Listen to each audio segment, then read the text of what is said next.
That's really weird. Weird.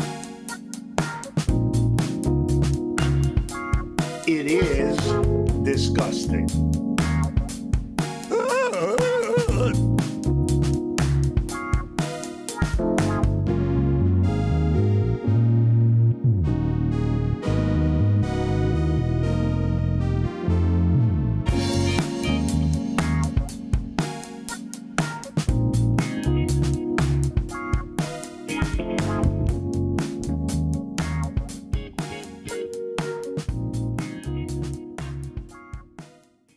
Why not? Why not?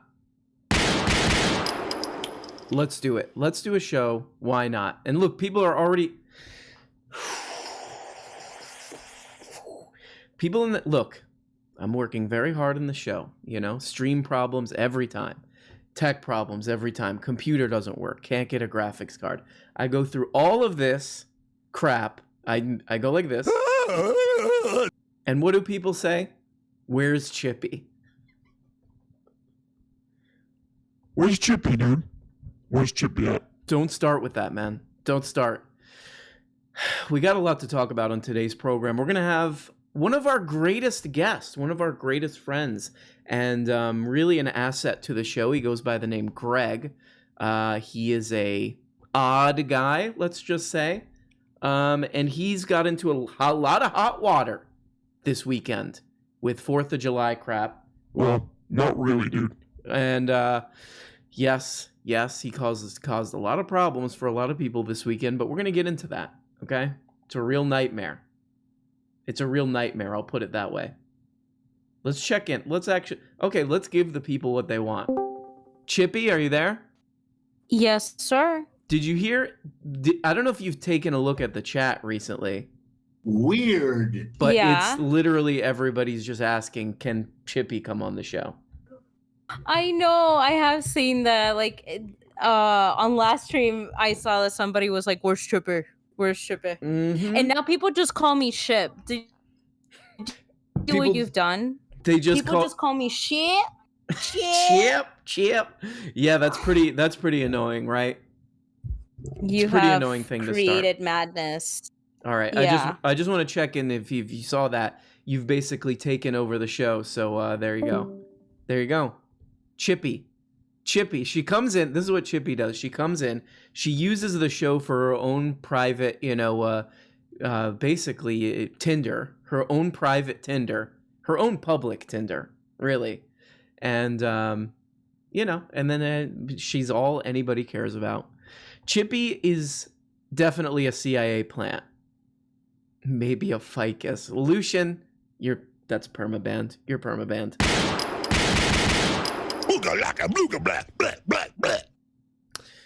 Well, guys, let's check in. Let's just drag some people in. You know what I mean? And you know what? I forgot. Look. Did you forget?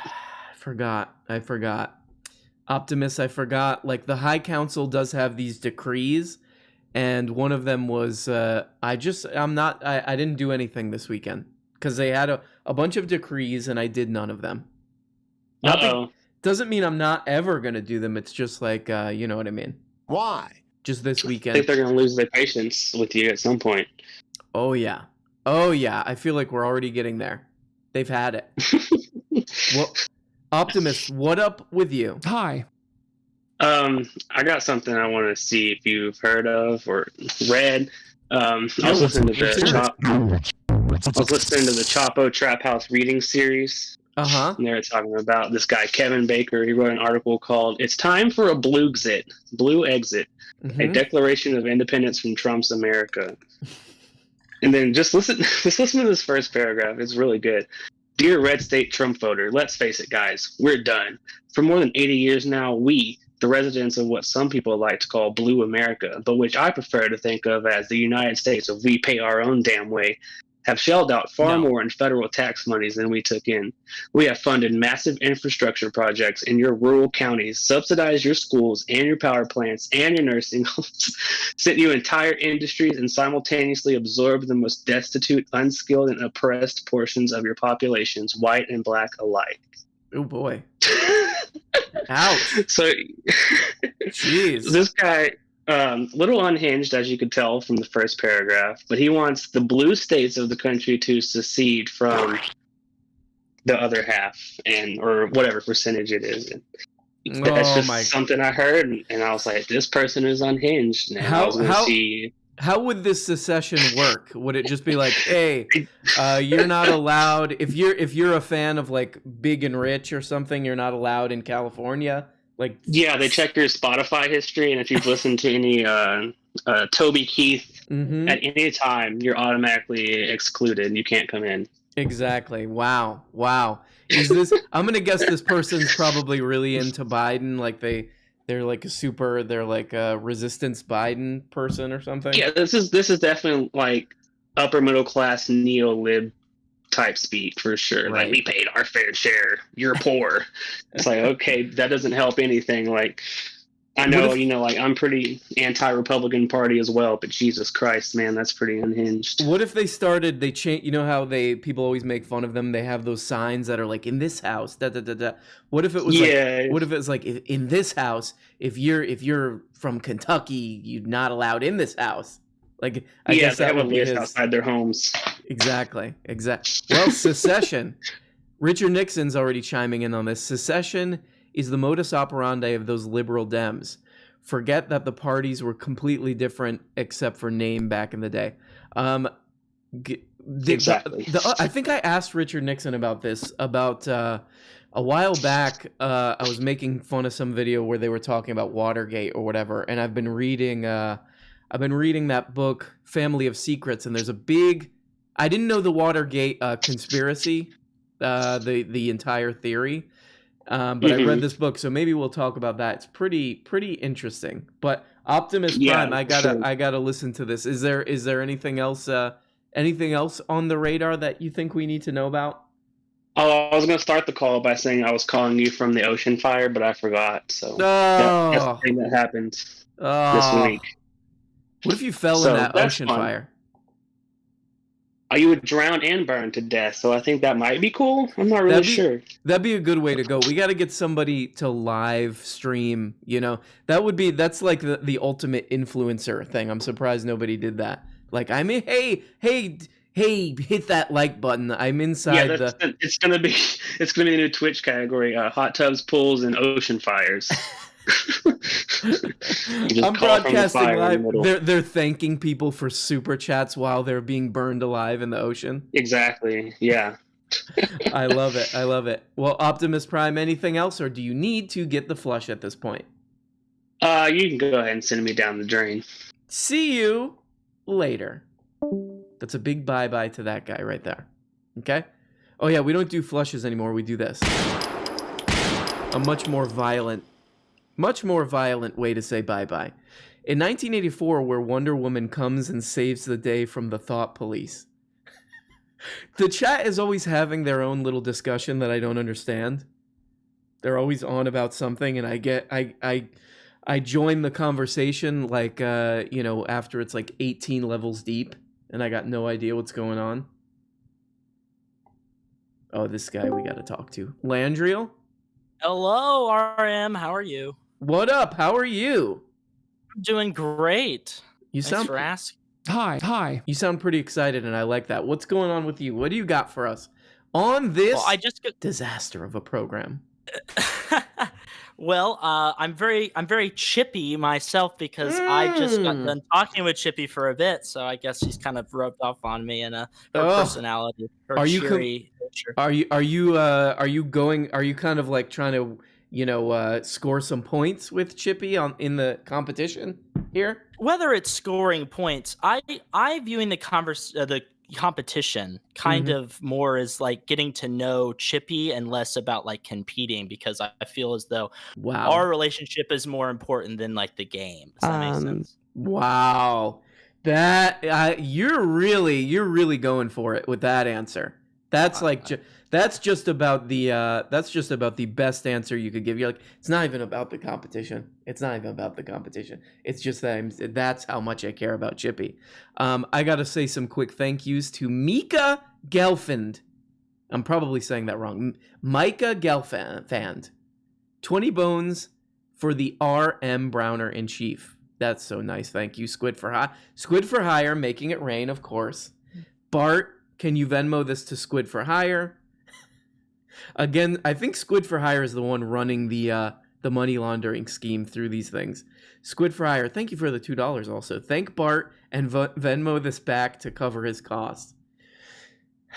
Landriel, I feel like I'm going to get hit like by the IRS or like somebody on these chats. You know what I mean? Yeah. Well, it can be kind of an exciting kind of future endeavor. You dealing with the IRS. You could put that on the show. See that you're exactly right. That's the kind of stuff I want to get into. Like, since they're probably gonna put, I don't know if that Fire in the Ocean already out, so I can't do that. So what I'm gonna have to do is just get into like legal trouble and then live stream from that. You know what I mean? Yeah, you and me can both be in legal trouble together. Hell yeah. Well, let me ask you this. So if anybody who doesn't know about this, everybody's competing for Chippy's hand in marriage on this program. There's there was like 10 or 11 or 15 or something guys who are all, and look, and I'll say this, Chippy is like reveling in this, right? Like this amount of attention, I think she's all about it. But everybody's competing for Chippy's hand in romance. You're one of the competitors. Do you think you have a chance with Chippy? Yes. Wow. I think I do. I think we get along quite well. And you like she likes anime a lot. Are you into anime, or are you disgusted by it? I'm into anime. I enjoy anime. I don't think I'm the biggest anime fan on earth. Chippy may be that. I am not that, but I enjoy anime. Very good. All right, sounds good enough. It would probably be a problem if you're like, oh, I gotta sit through this crap. Somebody puts on anime, you're like, oh god, I gotta sit through this. This Shinji or whatever this crap is. Right. I mean, but it's enjoyable though, because like we're just like analyzing it and talking about it, because she's seen it so many times that I can like ask, like we can like have a conversation about the anime that'll kind of go over the different things. So the anime is kind of running and we're enjoying the anime, but there's other stuff we're talking about.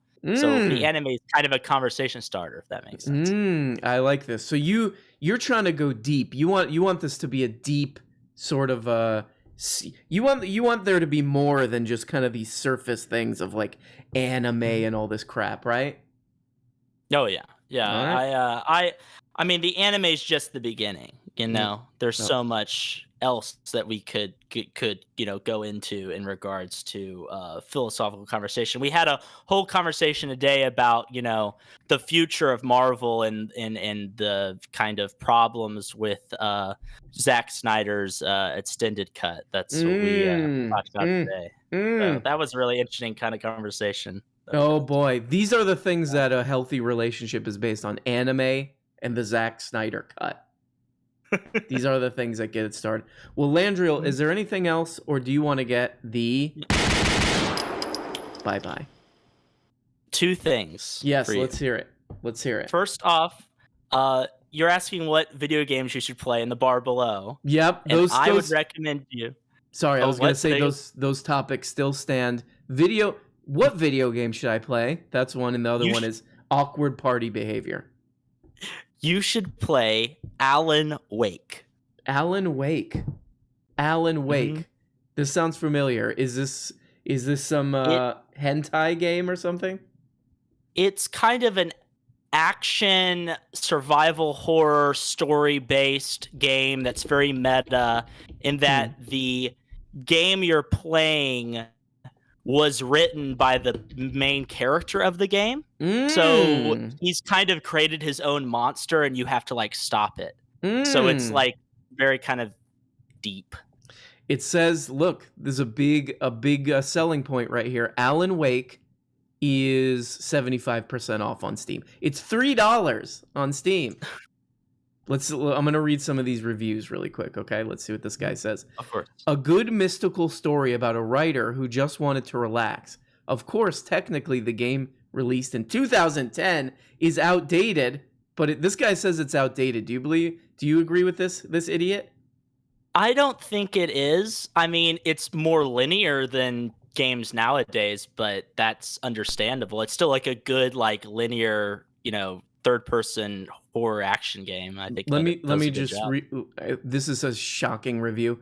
Alan Wake sucks. If anyone on Discord recommends this to you, don't play them. Also, if they're involved in some kind of a romantic competition, they should not be chosen based. Oh my God! Wow, that's a very specific. Wow.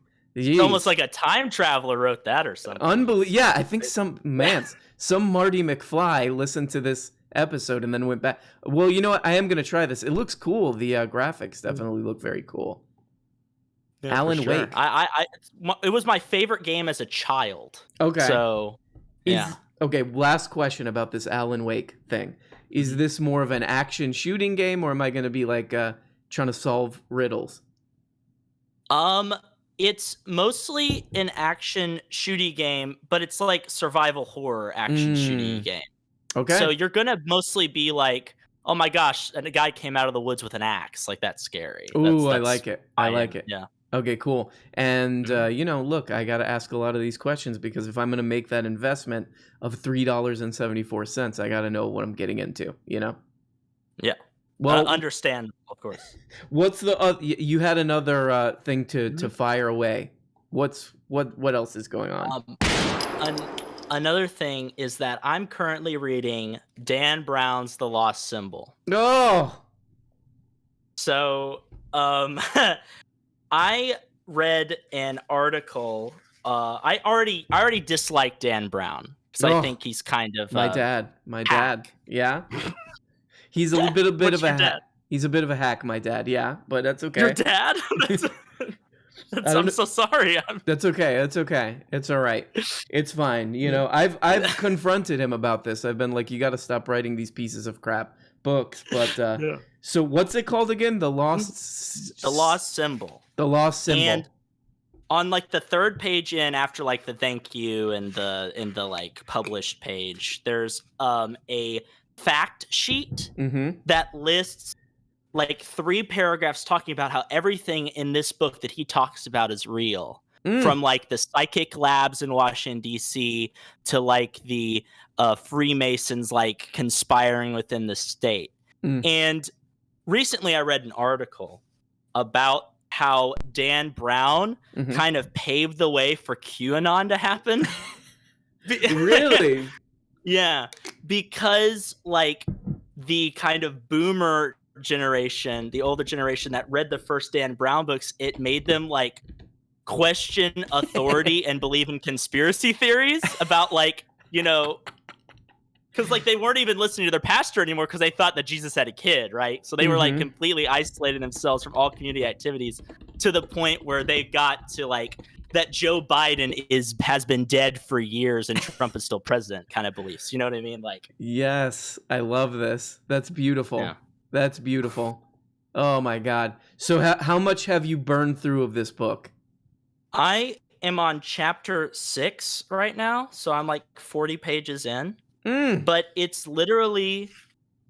just like ridiculous. And it's really pretentious because Robert Langdon, the protagonist, is literally Dan Brown. I did a lot of research on Dan. Like Robert Langdon went to the same high school, like wears the same clothes that Dan Brown wears. Like, and Dan Brown has a huge ego. Oh, what if he's putting what if he put like in the description of this main character, this Langdon guy, what if he's like, and this super cute guy was writing at his desktop, writing his page turner books, and he was looking so cute the way the light hit him.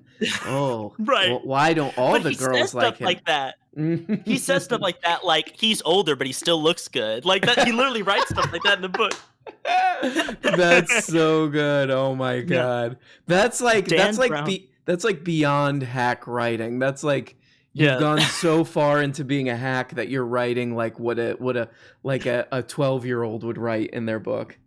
Right. It's really interesting because my favorite fact about Dan Brown. This is Colin's favorite fact about him as well. We've been kind of going through this together, me and Colin. But my favorite fact about Dan Brown is that in his house, he has a massive library. And you're like, well, he's a writer. That makes sense. But no, all the books in his library are just different versions and editions of his own books that he wrote. He calls it the Temple of Gratitude. It's a huge 2-story library that's just his own books. Oh, God. Yeah. Oh, God. The Temple of Gratitude, he calls it? Yeah. All right. He's an enemy of the program, I think. Dan Brown. I think that I would agree. He's a permaban, and if he ever comes on, he'll get this. Unbelievable. All right. Well, Landriel, will you keep us updated on this horrible book you're reading? I will for sure. All right, Landriel, and good luck with the Chippy competition. Talk to you. Thank you. Later. Good guy. I don't know why he's wasting his time with that Drek. Like a bunch of Clifford the Big Red Dog story. Is that really happening? Is there a real Clifford the Big Red Dog movie coming out? Because I think that we should all watch that as on the Discord. I think Dan Brown turned my parents into QAnoners. When was this written? December 2020. If you haven't heard of the far-right conspiracy QAnon, yes, everybody has. Perhaps it's irresponsible of me to tell you about it. Essentially, Essentially a member of a sketchy internet forum. Okay, so we're going into a long thing about what QAnon is. How can so many disregard the clear and obvious facts printed in mainstream media in order to believe an improbably vast conspiracy? For the same reason they fell in love with the Da Vinci Code 17 years ago. Oh my God. Oh my God. This really is assuming people are pretty stupid. A palace of intrigue of epic proportions, blah, blah, blah, blah, blah. When the Da Vinci Code was published in 2003, it effing blew my 13-year-old mind. Okay, now I'm really questioning the integrity of the person writing this. I was dazzled by Dan Brown's ability to create elaborate... Okay, you know what? Let's get to the point here. A lot of these... I mean, look, there's an advertisement here. There's an... They tell these people who write these articles, like, hey, pad this thing out so we can pimp this thing out with as many ads as possible. Unbelievable. By the way, I did see that Mona Lisa painting, and it is just all... like the joke of everybody with their cell phone, like it's you. If you take a picture of it, you'll be taking a picture of someone's cell phone taking a picture. That is true. It's just like everybody. It's just like it's not any idea of what like looking at a painting should be is completely stripped out of it. This is why I was shocked to find upon revisiting the book as an adult that it is absolute, unadulterated trash, just really poor from top to bottom. Let's start with the basics, the actual quality of the writing. Not plot, we'll get there. The words themselves. The Knights Templar were warriors. Teabing reminded, the sound of his aluminum crutches echoing in the reverberant space. That is pretty bad. I'm not the first to point out what a clumsy, awful writer Dan Brown is. Oh, she's really trashing old Brownie here. I'm just maybe the last and most surprised to realize it. Unsophisticated 13-year-old me did not notice. I did have a frame of reference. I had read the Pulitzer Prize. I thought this was going to be about how somebody's parents got into QAnon from Da Vinci Code. This is Drek. This is Salon. This is what Salon's up to. Salon has turned into just sort of a little bit of a garbage dump.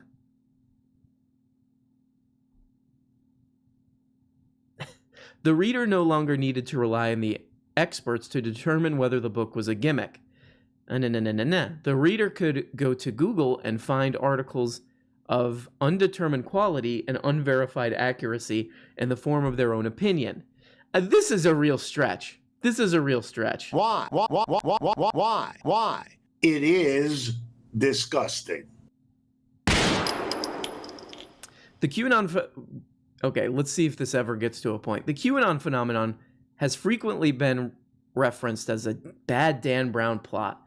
In fact, it is more than that. It is exactly a Dan Brown plot where dumb and obvious codes are meant to mimic intellectualism. Like the Da Vinci Code readers, QAnoners don't want to feel like they're being told what to believe, especially not by a media, or Alex Jones, unfortunately. I mean, there's so much crap like this. This is a stretch. This is a stretch.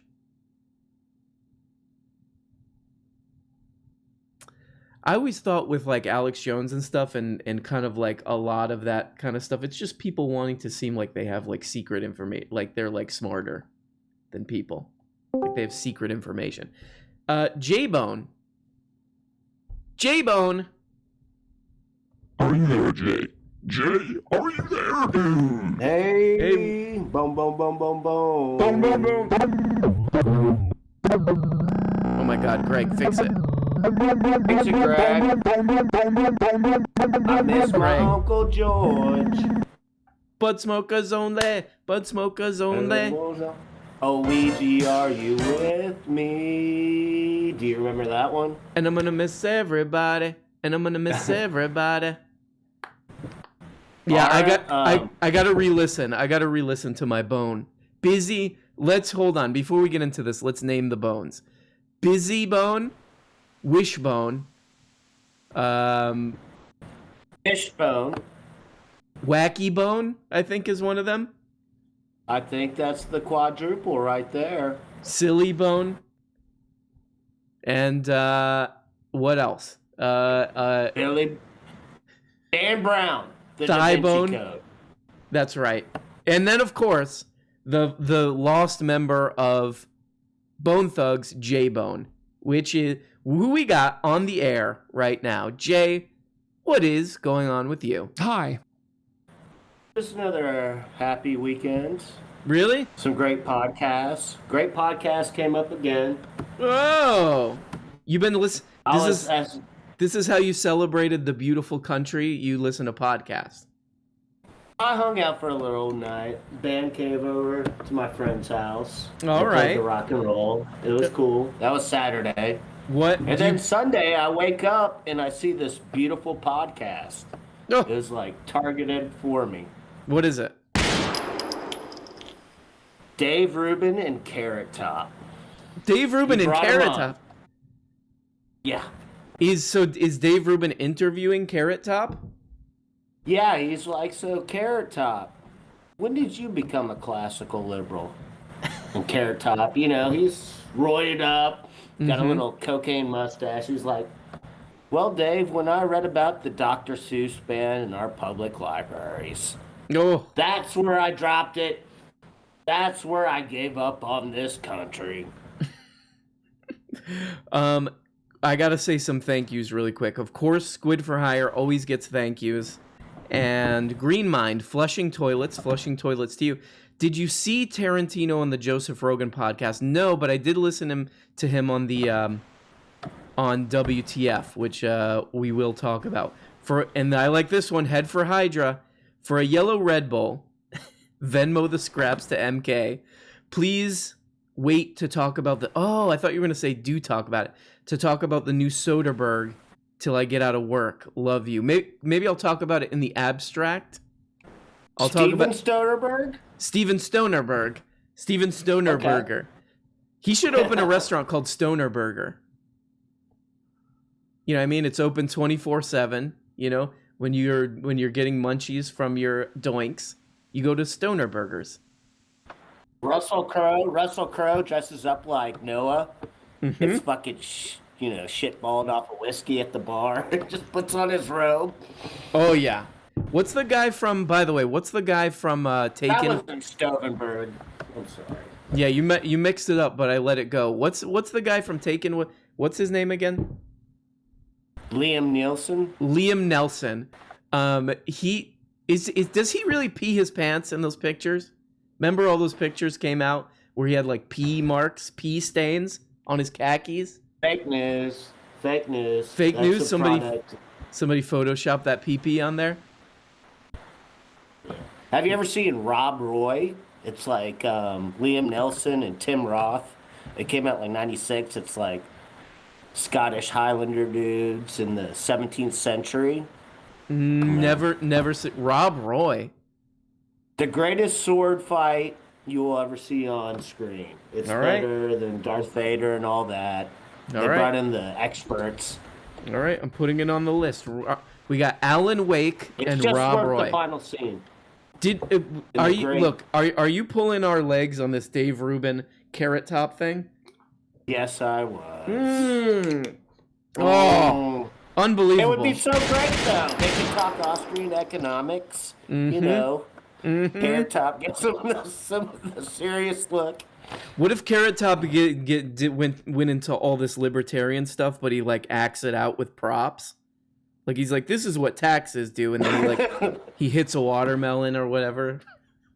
This is what white fragility does. He like opens up a Pringles can and a bunch of stuff. This is what critical race theory is doing to everybody, and he like breaks an egg or something. Well, J-Bone, you got anything else for us? What do you give Joe Biden report card? He's exceeded expectations for me for 6 months. What are you happy with Joe Biden about? My expectation. Well, he's got that new FTC lady. Was it like Linda Khan? And I don't know too much about it, but supposedly she wants to like break up the trust and all that kind of stuff. So there's some good things he's done. Is this woman gonna go after these crypto scammers? You think she's part of the FTC? All right. I think there's higher needs at this point in time. I think you're right. And with everything with Joseph Biden, it's like we'll believe it when we see it. You know what I mean? Exactly. All right, Jay. I'll talk to you later. Jay gets this. Weird. Very good. Very, very good.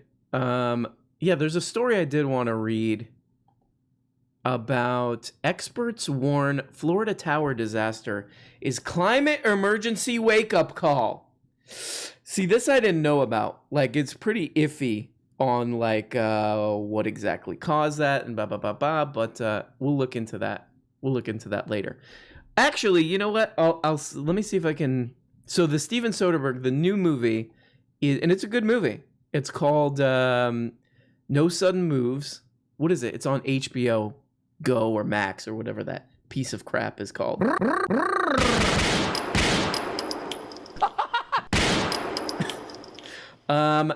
So without going into detail, that's going to spoil it for our good friends who haven't seen it, especially Head for Hydra, because he sounds very excited about it. I'm going to say one of the highlights, Brendan Fraser. Kind of surprising because he's not in it a lot, but Brendan Fraser, you're going to be very surprised by him and his performance. There's the car scene, something about his little attitude in the car. Really got me foamed up. The other thing is, if you listen to the WTF interview, they went on and on about these weird lenses that he used that kind of like dilapidate the whole image. And I think for some reason they work really well. I don't know if it's, I was trying to figure out why. Maybe it's because it's like, it's almost like, how can I put this without sounding like a pretentious dingus? It's almost like you're like, you have to pay attention to the lenses a little bit. So it gives you this weird like feeling of the production of the lenses and maybe of factory. I'm still trying to piece this together, but it works. It really works well. And I might just be saying that because I'm kind of a little bit too much of a fan of that guy. Okay, let's talk to somebody who one of the I would say big personalities of this program. Here. Ladies and gentlemen and everyone, Shenanigans. Hello. I am trouble, but this time I brought trouble. I brought my mom. Oh, Shenanigans Mom, are you Yes. there? Yes, here you go. We're sharing a headset, so when I'm talking, I can't hear you, but here's her. Okay. Hi. Hi, is this Shenanigans Mom? This is Shenanigans Mom. How is it going? I have to tell you Into the microphone. that your child here, I don't know if that's the correct child. No, he's telling on me. Yeah, no, I'm not. Hey, she'll always be my baby.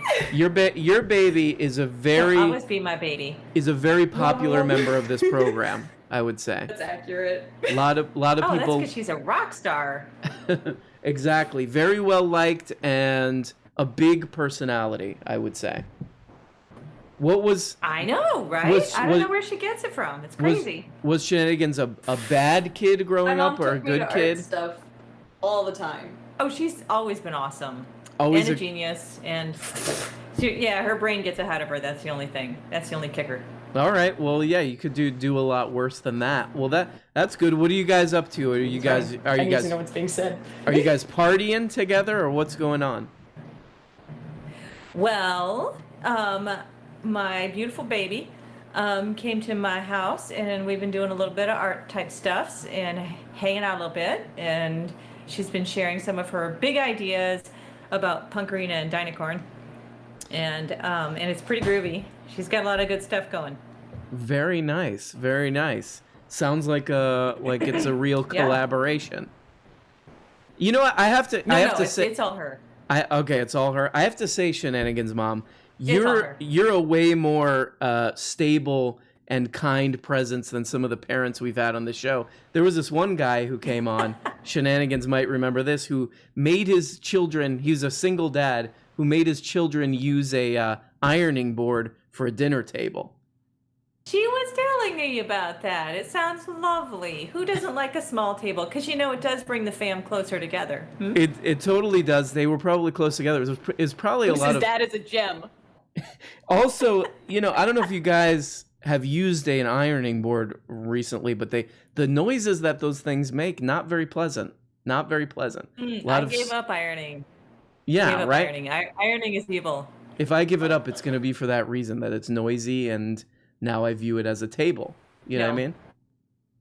Just give it up because it's evil All right. and Well, completely unnecessary. Shenanigans Mom, do you have any words of wisdom for the let's just say over 100 viewers out there? Okay, all right. So for all 5 of you viewers out there, oh, I mean, and everybody else too. So here's the deal: you got to give up ironing. Life is way too short. Yep. It's stupid, and Yep. unless you're gonna stand at attention all the time, it's a waste of your energy. Because the minute you sit down, you just wrecked it. So forget it. Just don't bother. Gets wrinkled There. right up. Bam. That's my words. That's my words of wisdom for you. Yep. That Hell yeah. and my baby Shenanigans is a rock star, and one day you'll get to vote for her. There we go. You heard it here. I'm just saying. You heard it here That's first. right. President That's right. Shenanigans. nothing. Pressure. President Shenanigans. Well, can I call you Miss I'm down with that. Mrs. Shenanigans? Mrs. Shenanigans Thanks for Mom. being all nice to my mom and Oh stuff. no, I'm not married to her. She's awesome. I'm not married to her. Oh, you Wait, can are you leave that trading out. me? Dang. Well, Are you trading me? No, he wants to call me Mrs. Shenanigans. Oh. No, of course They're not. having their okay, own. I thought you weren't married to having No. me as a daughter, which is like fair. So weird. Anyway, not you. Just the idea there. How about the elder Shenanigans? How about that? Oh gosh, how old do you think I am? I mean, I am a little senile, but not a lot. Me too. No, Me too. Me too, If you for sure. dig down a little bit, just even a little, if you dig down even just a little bit outdoors, I am younger than most of that dirt. It's just You- the top layer. I'm only older than the top layer. I Come will on say now. you definitely sound young. You sound youthful. Definitely sound better than that ironing board dad, I would say. Definitely younger and more sprightly. All right. Well, Ooh, sprightly. Yeesh. You're scaring me, but it's cool. All right, I'm gonna let you get on with your beautiful life out there. No more ironing. You heard it here first. And one day, a vote for Shenanigans is a vote for everything good. consider it done. She's got my vote. Nice. Bye. I think I was having a hard time getting Shenanigans Mom to like me. I got that feeling of like, oh, so a friend's mom, will they like me? Sounds like no. Sounds like no. Sounds like no. I like Shenanigans and I like Shenanigans' mom. I don't think Shenanigans' mom is feeling my vibes. Squid for Hire, RM. Word on the street, Shen's give Squid for Hire, thank you for the behind the scenes. And thank you for the one bone. Squid for Hire. I'm gonna Venmo this to who could I Venmo it to? Maybe Landriel, so he can buy a tuxedo for his competition to win Chippy's hand in romance. Kind of miss the flush noise, somebody says.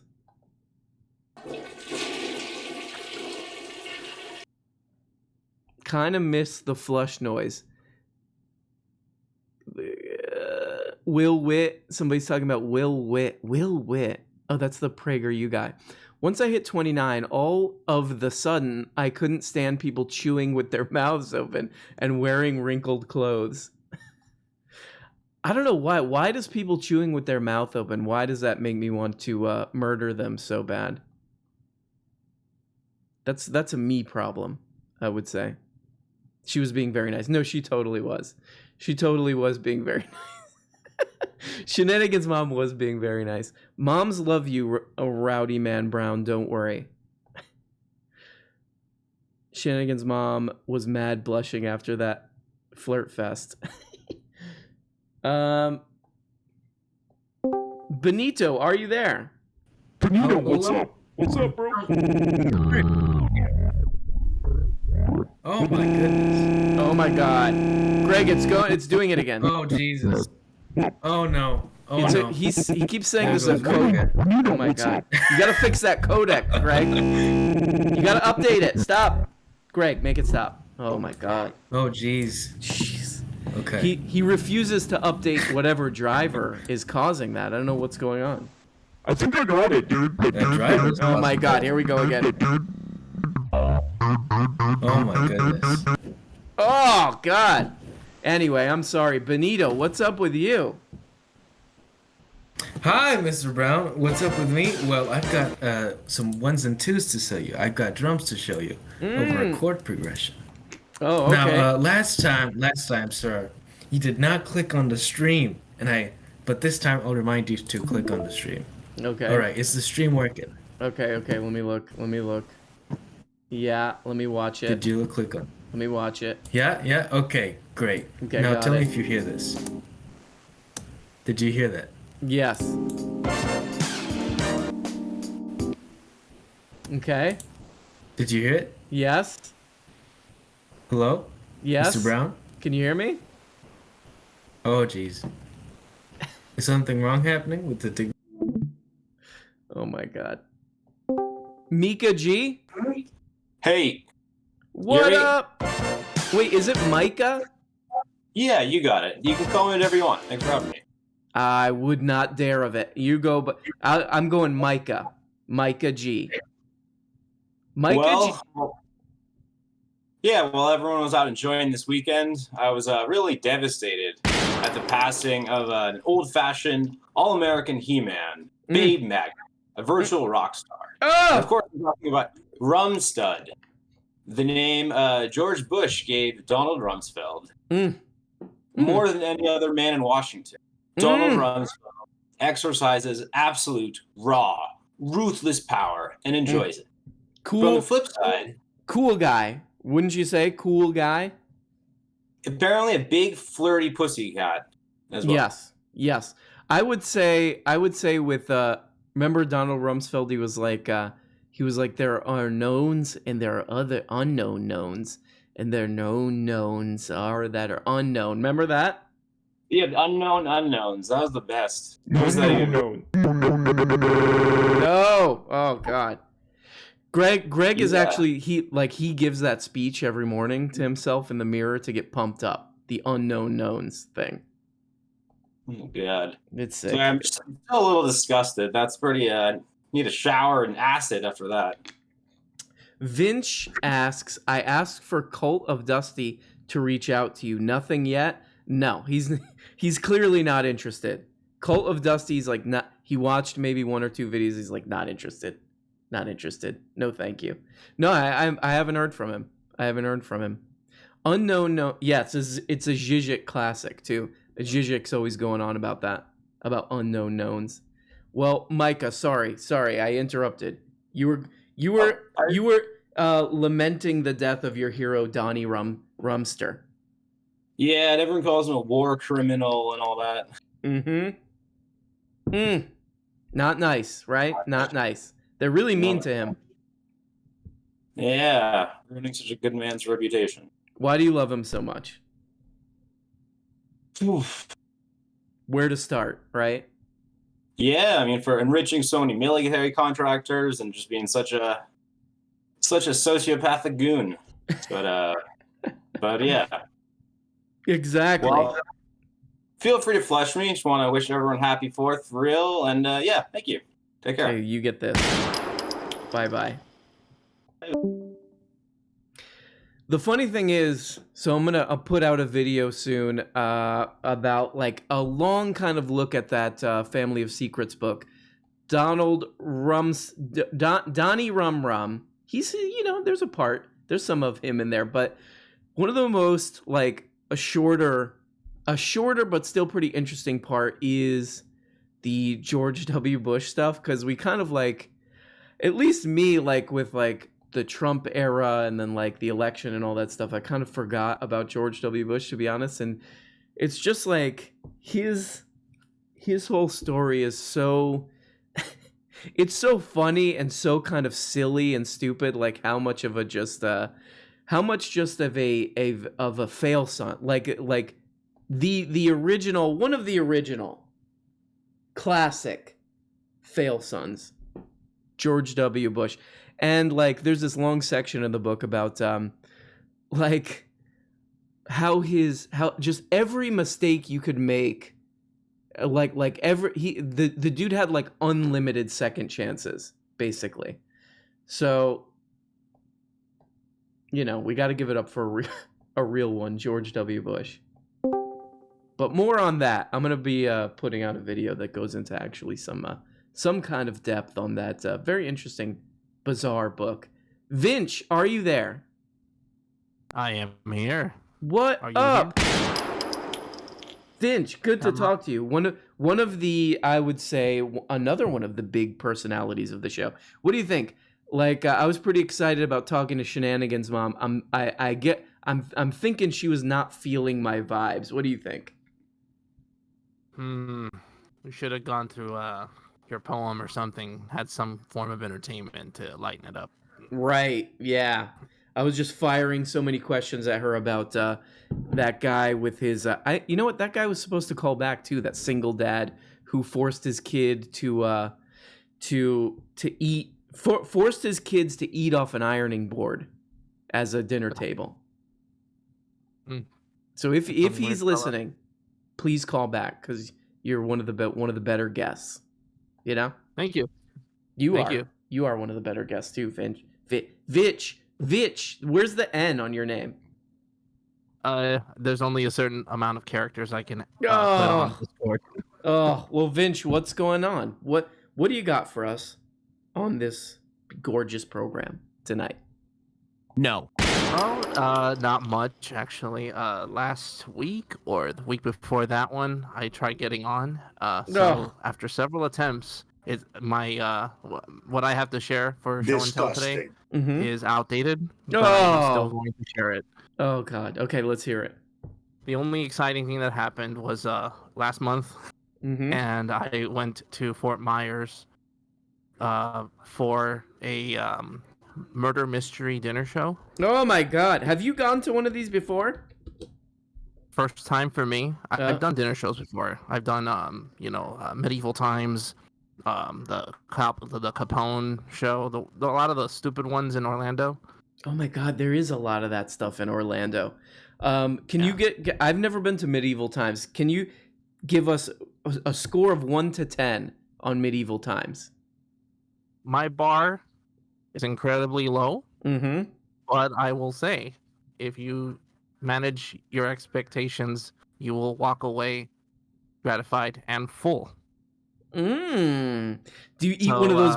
Do you eat one of those big turkey legs and you're getting like grease all over your face and you're like shouting? Oh my God, yeah. You're No drinking forks and knives. No forks and knives. You're drinking goblets of wine and shouting at the people doing the show.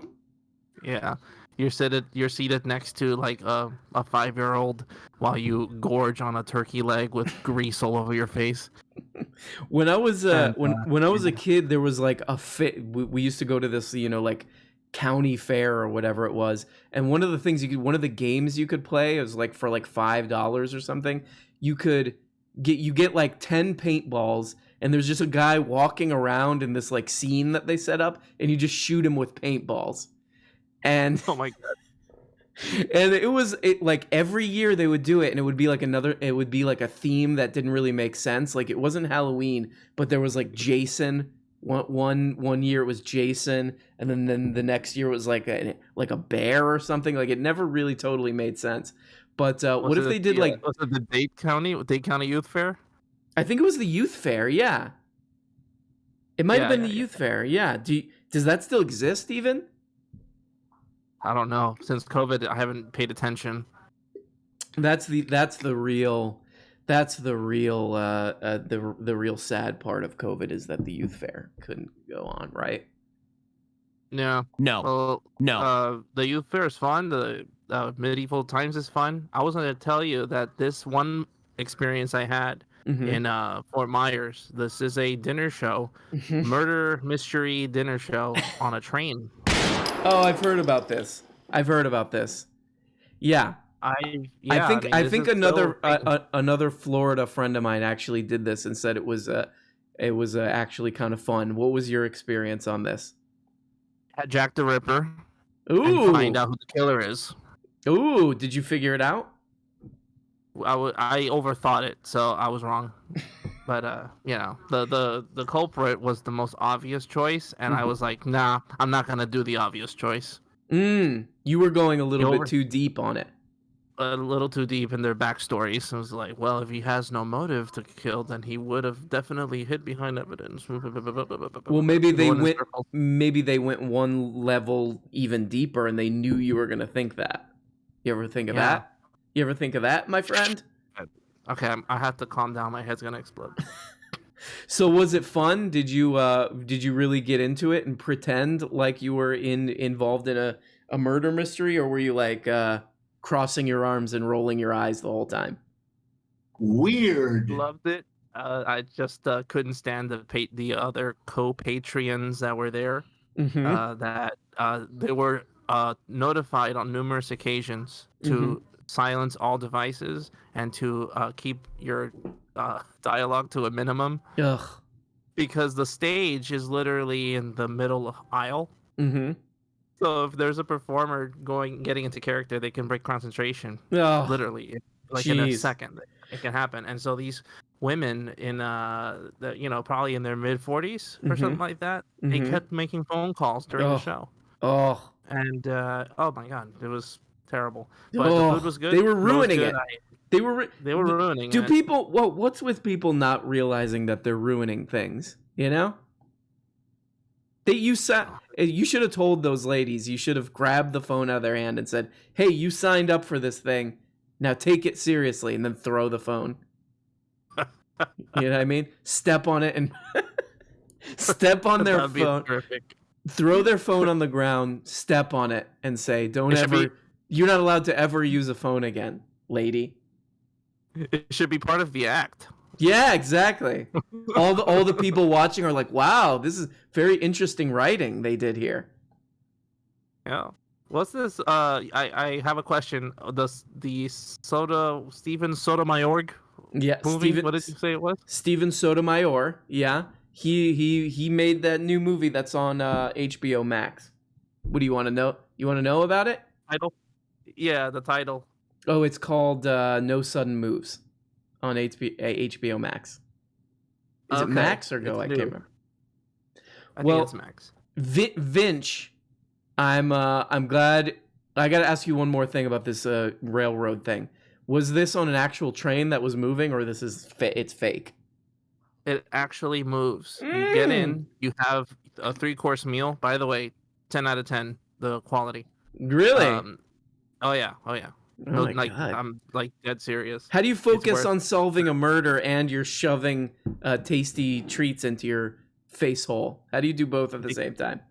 Exactly. Well, they give you a little paper with a little number 2 pencil, and you just write down little clues while you have your filet mignon. Oh my God. Oh my God.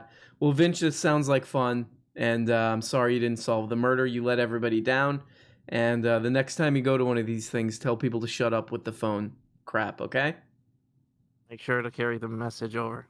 I love you, Vince. Talk to you later. You too. Bye-bye. Bye-bye. Good guy.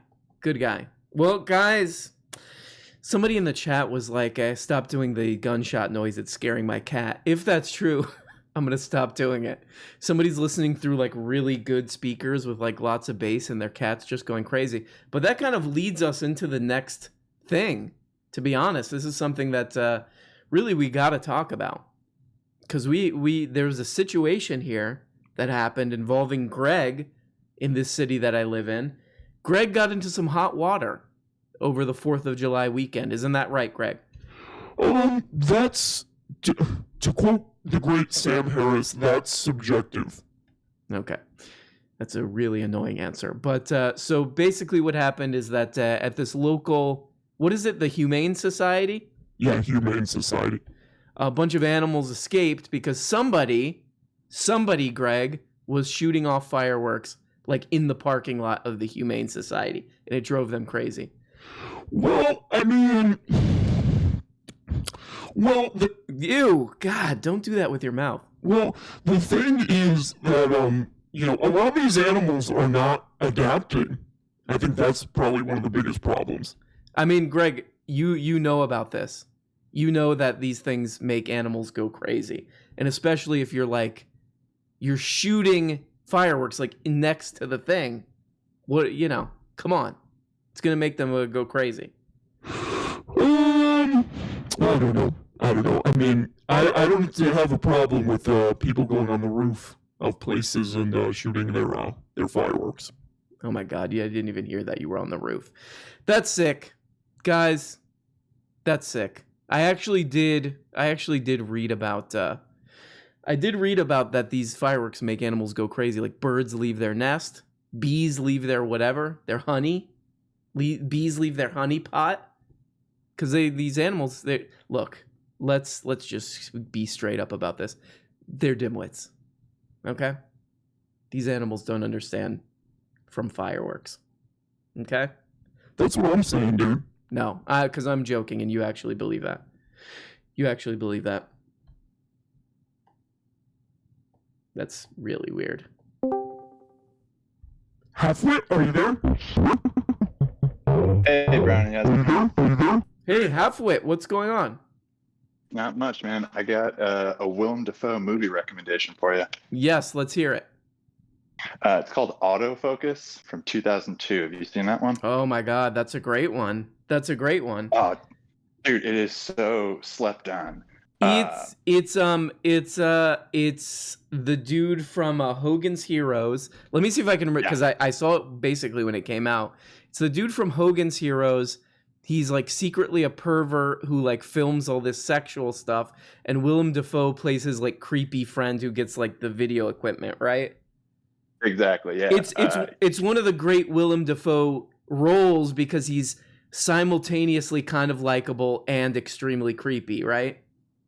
Dude, this is exactly what I was going to say. He does like that thing that I feel like only Philip Seymour Hoffman could do, where he's like at times hilarious and goofy and off the wall, and at other times like intensely dark and scary.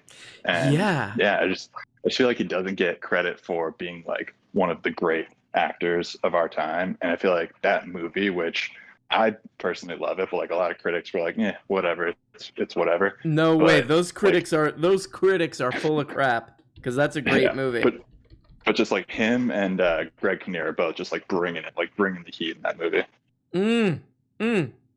Oh, so good. Yeah, that's one of those. That's what, especially if you don't know the story, It's just like it's so it'll pull you right in, and it's creepy and it's interesting, and every bunch of great actors are in it. Paul Schrader, it's a Paul Schrader movie, directed it. Mm-hmm. Who wrote also this? The movie starts out like super colorful and bright, and then as like his life gets darker and he degenerates further and further and like falls deeper into his addiction, it gets like the colors get black and gray and it's super dark like that. Yes, I remember that. It slowly deteriorates. But also, Greg Kinnear, the guy who plays the I can never remember, Bob Crane. Plays Bob Crane. He's kind of got the same thing going on where he's just like this happy-go-lucky doofus, which he's really good at doing, but as a sort of a creepy sex addict. Exactly. And I think that movie, again, it came out in 2002, which I feel like was at least 10 years before the term sex addict like legitimately entered the cultural lexicon. It was like before Tiger Woods and all that. The movie was like crazy ahead of its time like that. And especially when you think about now, like how there's all these people saying like, oh, there's way too much smut available to people and it's all over our phones and the internet, it's bad and it's like destroying people's brains. It's like Bob Crane was into like Polaroid photos and like reel to reel film. He was like, oh hey, let's make our sex movie, and he would bring out this giant like closet sized apparatus of like film gear. He was. You have to be really committed to the addiction to go with that, right? And that's why he was friends with John Carpenter, played by Willem Dafoe. It's not because he liked him all that much, but like he had access to all the new AV equipment, and he needed it. Exactly. Which plays really well in the movie. This kind of very fragile friendship between these two, based on their mutual pervert activity. Let me ask you this: if you like that movie and it's kind of like a weirdness, have you seen Dog Eat Dog, the Nicolas Cage Dafoe movie? No, I haven't, but that's amazing. I gotta watch that. Okay, so it's Nicolas Cage. This movie, it's another one. Like the way you're describing autofocus, like where did this movie come from? Dog Eat Dog really for me was like I didn't know Paul Schrader even made this movie. Nicolas Cage, Willem Dafoe, and it is really like, have you seen any of like the Safdie brothers movies like Good Time or love them. Okay, if you like Good Time, basically Dog Eat Dog is like a good time kind of movie. Will you watch Sold. Will you watch? I'm completely sold. Will you watch this movie and come back and give us a report, because it is, and it's got a very interesting ending that I would like to hear your take on. I'm on it. I'll watch it and get back to you. All right, and I'll rewatch Autofocus. But yeah, tell us what you think. Come back Wednesday or whenever you can, and tell us what you think of Dog Eat Dog. Will do. Later, dude. Later, bro. Later, bro. I just want to say, I think you mischaracterized what I was doing. Oh, no, on 4th of July, I know that you were, in next to that Humane Society doing. Why would you do that?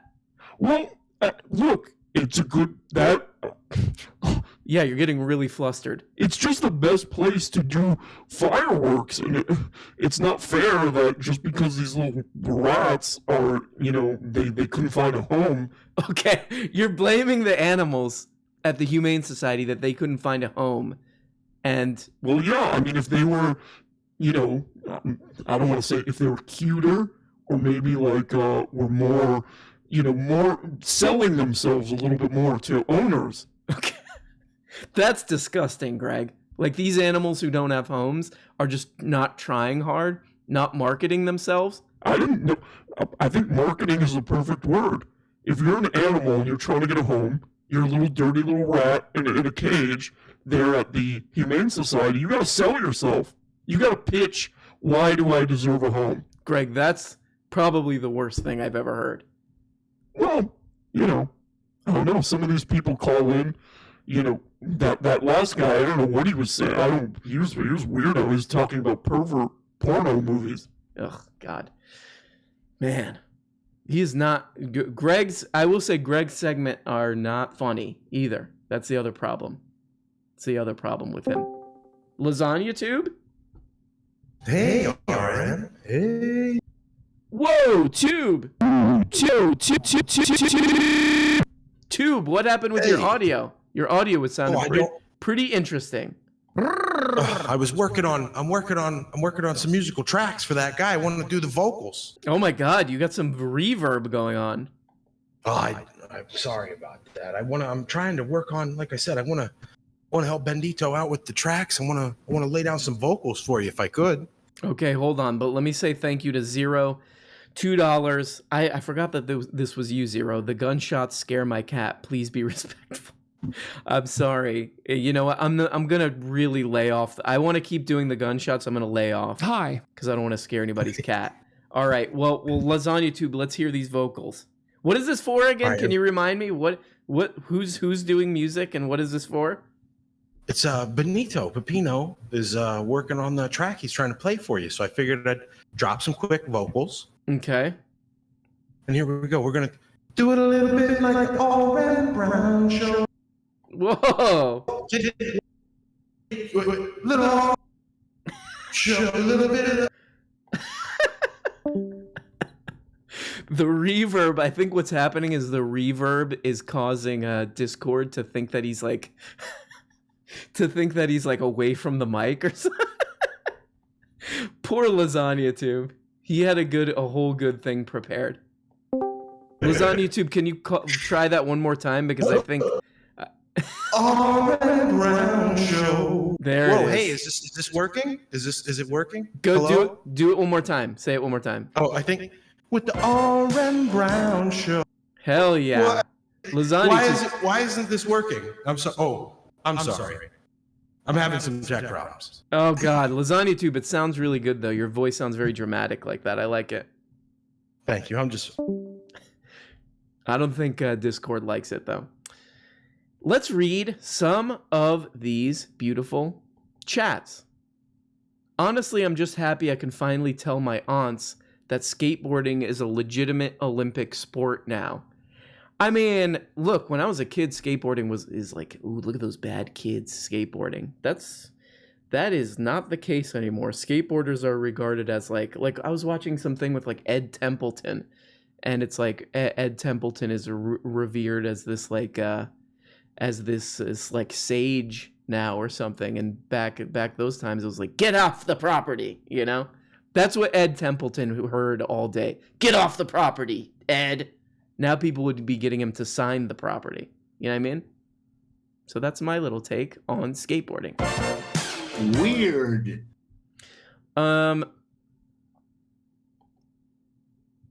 There is something I wanted to read. Let's I know you guys, you know, flushing toilets.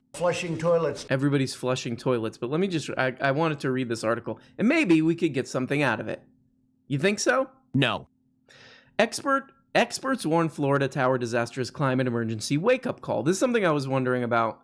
This came out, like a week ago.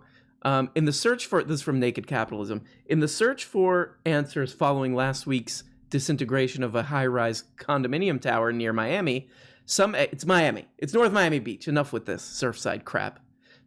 Not to be insensitive or whatever. Some experts are cautiously pointing to the climate emergency as a possible culprit, or at the very least, a risk multiplier in the disaster, underscoring the need for urgent climate and infrastructure action.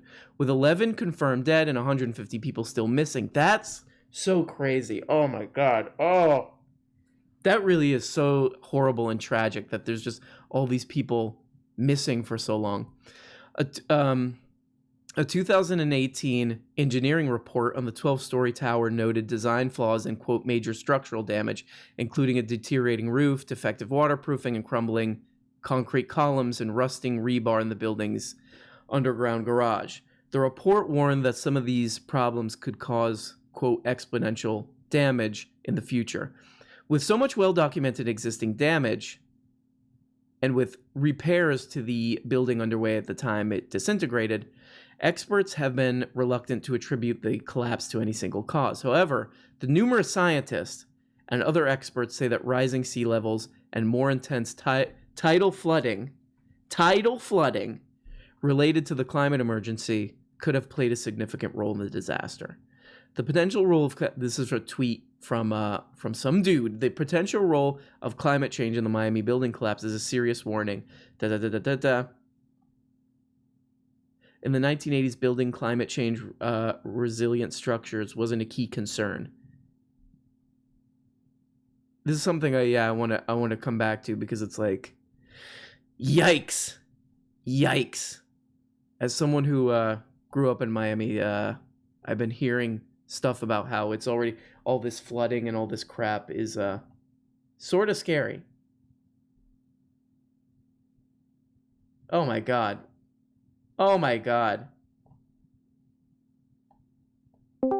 Sam Cedar's eyebrows, are you there? Sam Cedar? Hello? Hey, what's up? Oh my god. No one likes this. Greg's, fix it. Ugh. I got a codec problem, dude. Oh my god. Sam Cedar's eyebrows. M? Hey! AKA M. What up? Hey, RM. Oh, God. Here I go again. I can't hear. Oh, is your more tech problems with you? Can you throw me back into the room and while I get my thing set up? Get it together. Unbelievable. First Lasagna Tube with his Discord not recognizing that he was using reverb. Now M. What a letdown. What a bunch of letdowns today. Speedrun Miami while you can. Yeah, guys, go to honestly, Miami is so much funner than it used to be. So go visit now before it's underwater. Thank you. Sorry for the cat. Sorry about the cat. In Miami you get a lot of this too. So that's fun. You can experience some good old-fashioned Miami getting shot at. Political views. Okay. Thank you.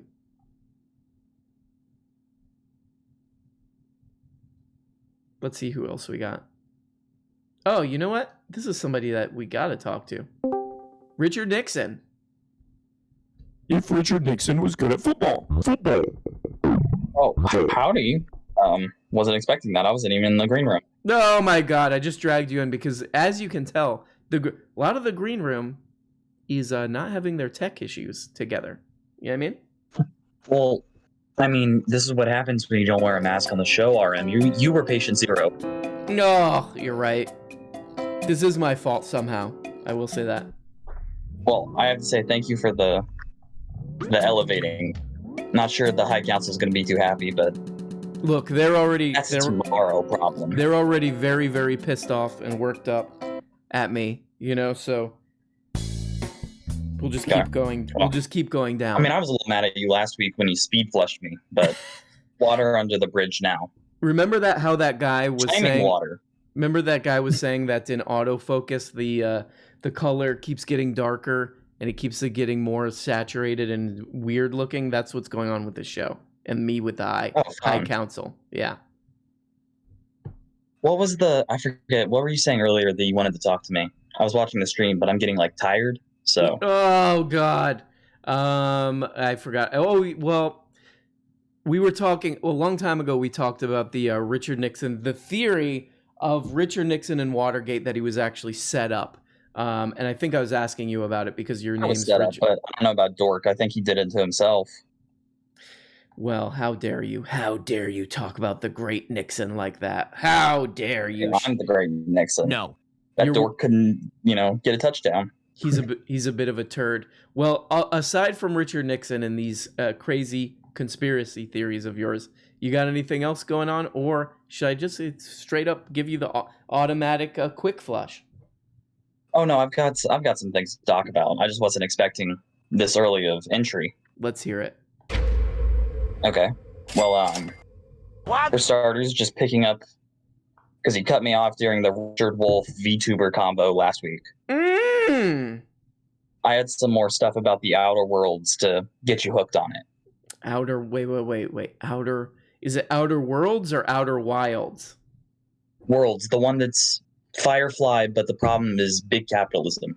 Okay, Outer Worlds. Let me look at this. Hold on. Well, it's by Outer the people Worlds. that did New Vegas. Right. Oh my God, it's good. Got a very good rating on Steam. Okay, go ahead. Let's hear the sell for this. All right. I mean, June's over now. Oh. So sadly, gays just stop existing for some reason. Oh, you sexist, you. Okay, let's hear it. Just kidding. Just kidding. I stand as an ally with all my chaps. Anyway, all our brothers. The character in this game that makes it like so good for representation is like the first companion you get, because she is a breath of fresh air in like the corporate doom and gloom of the game, where it's like Jesus in every other mission, and then her companion mission is just a light, nice kind of time. You're helping this probably the best written asexual character in video games that I've seen. Have a nice romantic date. You're going around the colony just collecting different things to have a romantic date with the person she likes, and that's the whole mission.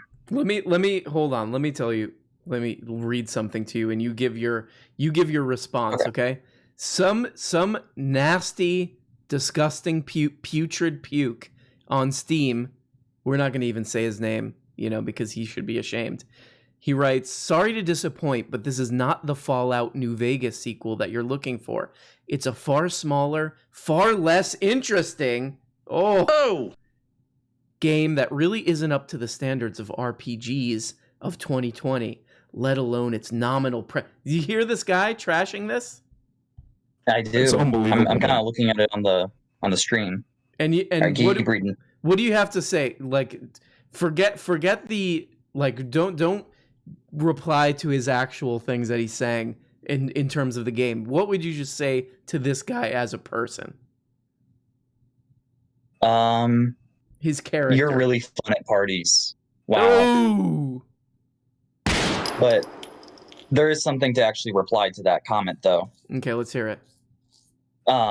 When they were trying to decide, because they're a limited company, and at the time they weren't, as a studio, weren't able to have any big backer money man kind of person come in.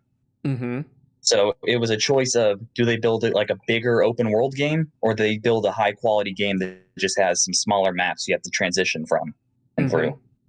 Okay. And they went with the high quality one. And I like the game. It's small, it's fast. It just means you can replay it a lot more than, oh my God, we have to start Elder Scrolls again. It's like a 80-hour slog in that kind of game. Okay. All right. You win. I'm going to download Outer Worlds. Oh, okay. I mean, that game's also really fast. Okay, I'm gonna get both of the Outers, Wild and World, both of them. Do it. Okay. Now, last thing before I leave. Yes. I want to talk about my Toilet experience. Oh God. Because we got Landriel on, I feel like I'm getting the short stick, but talking about the Toilet mano y mano. Did you hear? Look, let's just be honest about this. Do you think Landriel is going for? He's got kind of an earnest thing going on where he's doing this thing where he's like, I don't even care about the Toilet. I just want what's good for Chippy, kind of thing. Are you buying this? Do you think that this is some kind of an act that he's doing, or is he genuine? Please excuse the uncharacteristic cockiness here, but I think he's correct that he just wants what's right for Chippy. Because I'm what's right for Chippy. Oh, Richard Nixon. That's my spicy statement of the week. Unbelievable. I think you just dunked it. Very good, Richard Nixon. Are you still in the competition, or are you out? I'm leading. Who do you think won the Kahoot last week? They kicked the other two out. Oh my God. All right. Well, look, we'll see what happens. There's some big news, maybe not. Ooh. I'll tell you the big news on my end. This week's Toilet episode will be Toilet in Paradise for me, because I'll be at the beach doing the show. Why? And then if you want some other big news that I'll let Chippy reveal if she wants, get Chippy on the call later. Oh my God. Wow. Richard Nixon, you're bringing a lot for us to think about, and we'll see what happens. Wednesday at I'll flush myself. Okay.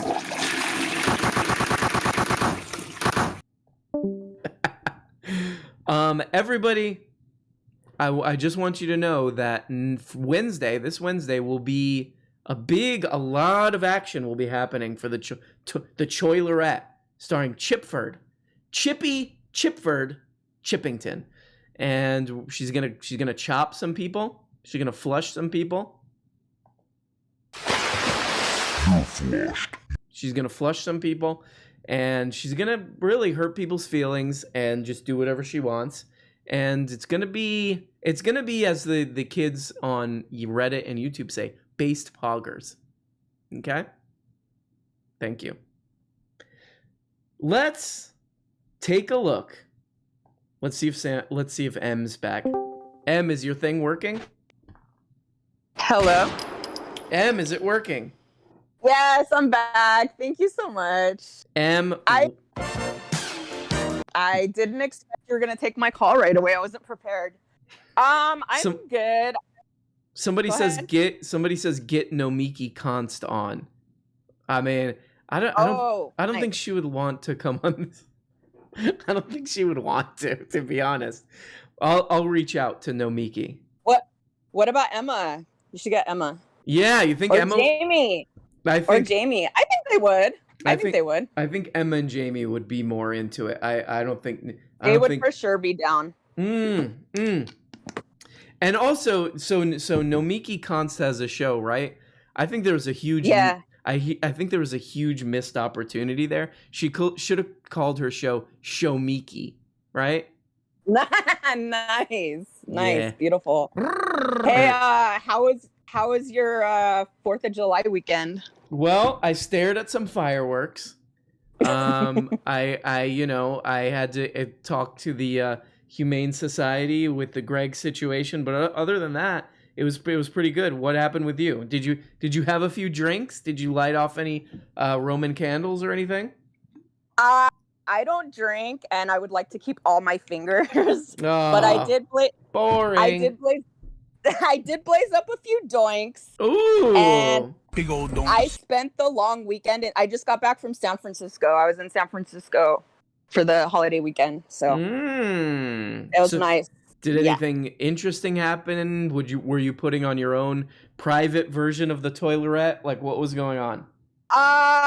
Well, I had plans to last night, but I chickened out at the last minute. Oh, you had a romantic possibility, but you bailed on it. I bailed on him, yeah. Ooh, why? You thought he was lame? You thought he was a nerd, or what? No, it's somebody that I know. It's somebody that I have history with, and he's no one important. You think this person will just always be around or something? Oh, for sure. Ooh. All right. Well, we'll see. We'll see what happens. I wanted to are you a conspiracy guy at all? Are you into any kind of conspiracies? I'm into the realistic ones. I've been talking about this book that I've been reading called Family of Secrets that definitely, I would say definitely the obvious one, the JFK thing is looking pretty. Oh yeah. That's an easy. Yeah. No, I meant like one. Alex Jones style. I'm definitely I'm into Alex Jones as a entertainment. As an entertainer, as his old, like what he used to be in the 90s and early 2000s. You gotta give it up. You gotta give it up. You gotta give it up for the guy who's been doing this for 20 or 30 years, right? So listen, I have a conspiracy theory of my own. I don't know if I should get Alex Jones and all them in on it, but let me run it by you first. Let's hear it. So I am pretty sure that Ted Cruz is my dad's secret illegitimate son. Whoa, looks like him? As Ted's been getting older and growing into his like older gentleman look, he's looking more and more like my dad every day. Like they have the same facial structure, the same like facial features. Like he really does look like my dad. And I went back and did the math. Mm-hmm. And my dad was 18 when Ted Cruz was born. So I'm Yeah. So Do I you- don't think it's the Zodiac killer. I think he's my dad's secret illegitimate son. You don't tell your dad this, do you? You don't ever tell him, "Hey, you look like Ted Cruz." You keep this to yourself. Of course. No, but I blast it all over social media. Oh God! Don't ever let him hear this, because I feel like that's a depressing thing to hear. That's the guy you look like, you know. Or that I know or that I'm onto his secret. Yeah, tell him to be like, look, just come out with it. Just stop hiding this. Stop hiding this. Yeah. Wouldn't that be crazy though? Oh yeah, and what would it be? Your grandfather killed JFK? Wasn't Trump saying that Ted Cruz's dad killed JFK? Oh yeah, but he still. So I guess Raphael would be his adopted father. So I think he still thinks it's Raphael. Right. My family's in the clear. My family's in the clear. So what I think happened is I think when Ted came out, my dad saw him. He saw that squinched little face, and he was like, "Flush, this ain't my kid." He could tell. He was like, the vibes off on this guy. Yeah. Or he probably just didn't want to be a dad at that age because he didn't have me till he was 30. So. Right. Yeah. Okay. He wasn't ready. But also, I think, look, you tell me if you agree with this, right? Let's say you know you have a kid, you know, and then you're holding the kid and you look at it. It's a newborn baby. You look at it and you might think, oh, the vibe's off on this kid, right? Like that could happen. I'm glad I'm not the one that got flushed. Oh yeah, you don't want to get flushed. Thankfully, I don't look anything like either like my dad or Ted Cruz. So thank God, thank God. Could you imagine a young woman Ted Cruz? Oh. Oh no. Oh. Well, no. Will you keep an eye on this dad and do some investigative research? See if this dad. I will. See what's up with this. And I'll post pictures in the Discord so people can see what I'm talking about. Yes, please. And never tell him this. Never tell him this. Never, ever. All right, I'm on it. Bye. That's one of the funniest. This just made that never tell him thing. Reminded me of one of my favorite parts from any movie is that Herzog movie, The Bear. What is it? Grizzly Man. So it's about a guy who got like torn to. A guy who got torn to shreds by bears. He was like a bear lover. He loved these bears, but they tore him to shreds. And there was an audio recording of him getting killed by these bears. And Herzog listens to it because the family members give it to him. And they're like, we haven't listened to it, but you can listen to it if you want. Herzog listens to it. And then he comes back to the family. He goes, "You must never listen to this tape. You must never listen to this tape. Don't listen to this." It's my favorite. I don't know. It's my favorite part. Yes, it's about the guy who lived in the woods with the bears. Classic Herzog movie about a lunatic. Was he a lunatic? That guy? Does that mean 53 likes? Let's get RM to the top of the YouTube pages. PragerU is getting advertised while I'm getting denigrated. That's true. I need to get some wealthy right-wing backers. That's my problem. I gotta stop doing this kind of content. That's what I call unfriendly to the business community. Okay? Hey. You must never listen to these tapes. Let me see if I can find that.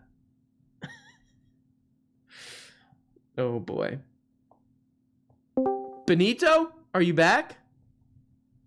Hi. Yes, I am. Hello, Mr. Brown. Hi. Oh my goodness. Hello. Benito, you must never listen to these tapes. What tapes? No, never mind. You probably didn't hear what we were saying, but Benito, what's going on with you? What's up? What's the deal? Hi, Mr. Brown. Oh my goodness. Okay, I hope that finally I'll be able to share my chord progression and drum part that I've been wanting to show you. All right, could you click on the stream, please? Okay, but if it crashes my computer, you're going to be on my S-word list very badly, okay? Oh, geez. All right. Oh, shoot. Wait, hold on a second. Hold up a second. Oh, you're already getting into big trouble here, mister.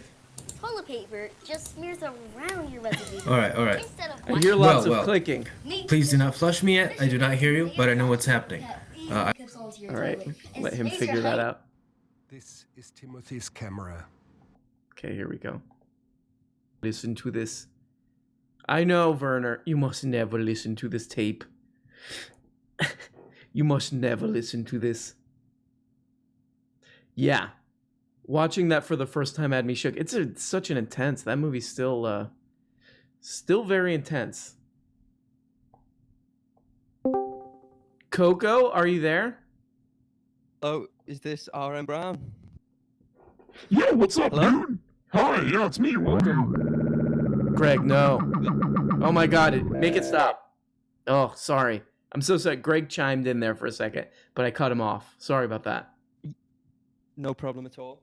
What's going on? Yeah, not much, dude. I've tried to call in before, but I had some tech issues. No. I called in and I had like a voice changer thing, and I told you I was the CEO of Blue Chew. Mm-hmm. But then the tech issues kind of cut me off, and then the tech issues they ruined the bit. You might say. Yeah, well, the bit was never good in the first place, but the tech issues definitely didn't help. Oh God. I'm so sorry. I'm sure the bit was great. You must never listen to this tape. You must never listen to this audio. You must never watch. Exactly. No one must ever go back and listen to my attempt at humor on the show. That's what they're gonna say about this entire show, my entire YouTube channel. You must never watch this channel. You must don't watch any of and don't listen to the audio. Yeah, I think that's what his last documentary in like 30 years. He'll be making a documentary about the R.M. Brown show and about how no good can come of watching it. There was a sick man. He was yelling into the void, and there was a woman named Chipford. I don't understand what she was doing. She was using the program for her own private, disgusting rituals. You must never watch this show. Anyway, Coco, what's going on? What's going on? What do you got for us on this program? Oh my God, now it's affecting me. Sorry. I just had an aneurysm. Yeah. I have a movie recommendation. Yes, let's hear it. Yeah, and I wanted to think of something that I think maybe you haven't seen, but it's definitely worth watching. Ooh, beautiful. I love it. Right. So there's this film called Tetsuo, the Iron Man. Have you ever heard of this? Mm-hmm. Yes. You know what? I have seen that movie, but I don't remember it. Because it's weird that you brought that up because I've been meaning to rewatch that one. But it's one of the great kind of strange art movies, right? Yeah, well, it has these really weird like stop motion elements because obviously it's made before CGI and they wanted to do practical effects. Right. And they have to have all these scenes where like metal is coming out of his body. Right. So it's like, at times it's really like janky and low budget and it clearly looks like tin foil, like aluminum foil is just kind of like wrapped around this guy. But there's this really strange sex scene with a drill and then this really there's these weird transitions between scenes of like stop motion movements throughout somewhere in Japan, and it's really trippy. Yeah. I remember this. I remember it's one of those movies where the visuals kind of really burn into your brain. Yeah, that's one I've been meaning to watch. Good suggestion, Coco. I'm you know what? It was worth going through all those tech issues to hear from you. Very well done. Yes, come on. Before I get flushed, can I just say one thing? Yep. Yes, please. Yeah, no, this channel is really brilliant. I think, when it comes to covering politics, there's a lot of really dry and stale coverage of events. And it was like what really first turned me on to the not even BreadTube, but just kind of like leftists making great content was when I found Michael Brooks talking about Dave Rubin, from the Majority Report. Yeah. And it was just like, the way you can approach it with humor Because Mhm. with a lot of these right-wing channels, if you try and take them soberly, it's really difficult to digest and explain why they're I think really you're right. terrible. Yeah, yeah, it really is. But You kind of have to buy if you- into the absurdity. Yeah, and if you can like find the humor in it. So like now if I turn on a right wing channel, I'm not thinking like this is a terrible human and they deserve to go to hell. I'm like looking for the comedy in like the hijinks of how absurd like, what they're trying to do is. Exactly. And, like like a lot of stuff we're seeing, it's a grift, It's a way for there are true believers, but there are a lot of these people who just want to cash in off of this stuff. But the only thing I would say about Michael Brooks is that he was an extremely knowledgeable and well-read guy, which I am not even close. So he's definitely a hero. And rest in peace, rest in power, Michael Brooks. Well, thank you, 100%. Yeah. Coco. Thank you It's so much. brilliant talking to you. Yeah, that was so nice. You have a good rest of the night and come back. I'm gonna watch Tetsuo and we'll talk about it next time. Yeah, sure, man. I'll come back. Love ya. Good guy there. Very nice. Gave me a little ego boost. You know what I mean? You know what I mean? He was hilarious too. Yeah, yeah. And I mean, I'm sure a lot of my viewers, I don't know, have watched the him giving that talk at the for that school. I think it's weird because I think he really found a groove there, and I would have liked to see more of that. Maybe him do a tour or something, like a big tour of colleges or something would have been great. He was a really good public speaker. Not afraid to be confrontational too. That's another thing. Not afraid to say things that might throw off the audience a little bit. Always down to tell the truth, no matter whose feelings it hurt. Schwan, are you there, dude? Hey, what's up, bro? Oh no, Schwan. David, can you hear me? Is this Hello? Is this David? Hello? Yeah. Hey, this is David. So let me just catch everybody up if they don't know. David Pakman from the David Pakman Show calls in with this weird account that he set up sometimes, and I guess he's friends with Schwan, but yeah. Okay, you guys are friends. Yeah, we're buddies.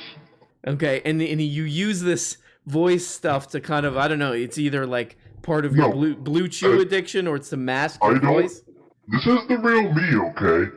I'm a recreational user of Blue Chew. Like any gentleman over the age of 61 should use Blue Chew. Wow. And I occasionally peddle off some drugs to Schwan. And his friends. I mean, So Dave, can I ask you this? Like I always thought it was weird that you were always peddling that Blue Chew on your channel. Have you dealt with this? Because I don't. They send you samples and all this stuff. Are you easing back on the Blue Chew at all? Because you were going really heavy the last time we talked. Well, last week is when I really got back using it again. Okay. Oh no. Back in March, I used a lot, man. I overdid it on stream, which is why my voice is kind of permanently affected like this. Mm-hmm. Oh god. I used to be anti-chew. Now I chew responsibly. Blue. As all chewers should. RM, how was your week? Sorry.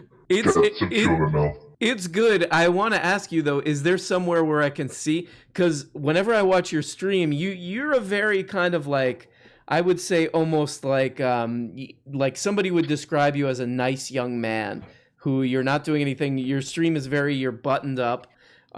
Is this stream out there where we can see you having a Blue Chew meltdown? Pornhub. It's on Pornhub, huh? Somebody clipped it out? Okay. Somebody the real network don't let me stream on there when I'm like this, but they said they require me if I do it on my own account. So yeah, sub to my baby pactive of OnlyFans, and you'll get all this exclusive news. I will say you're extremely hard to understand when your voice is tweaked out like this. So Blue Chew does something to your vocal cords or something? Like, you don't understand.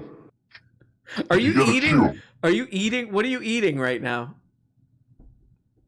A chew dog. A chew dog? Yeah, it's like a Beyond Meat sausage, with a nice Blue Chew crust. So it's like a crunchy roll almost, but crunchy with Blue Chew. Okay, so it's almost like a sushi, but it's filled with these how do you describe them? Performance enhancing things? Performance enhancing cracker chips. Wow. Oh, good fun for the whole family. You got a real problem. It's so bizarre that your public image is as such a straight-laced guy when you're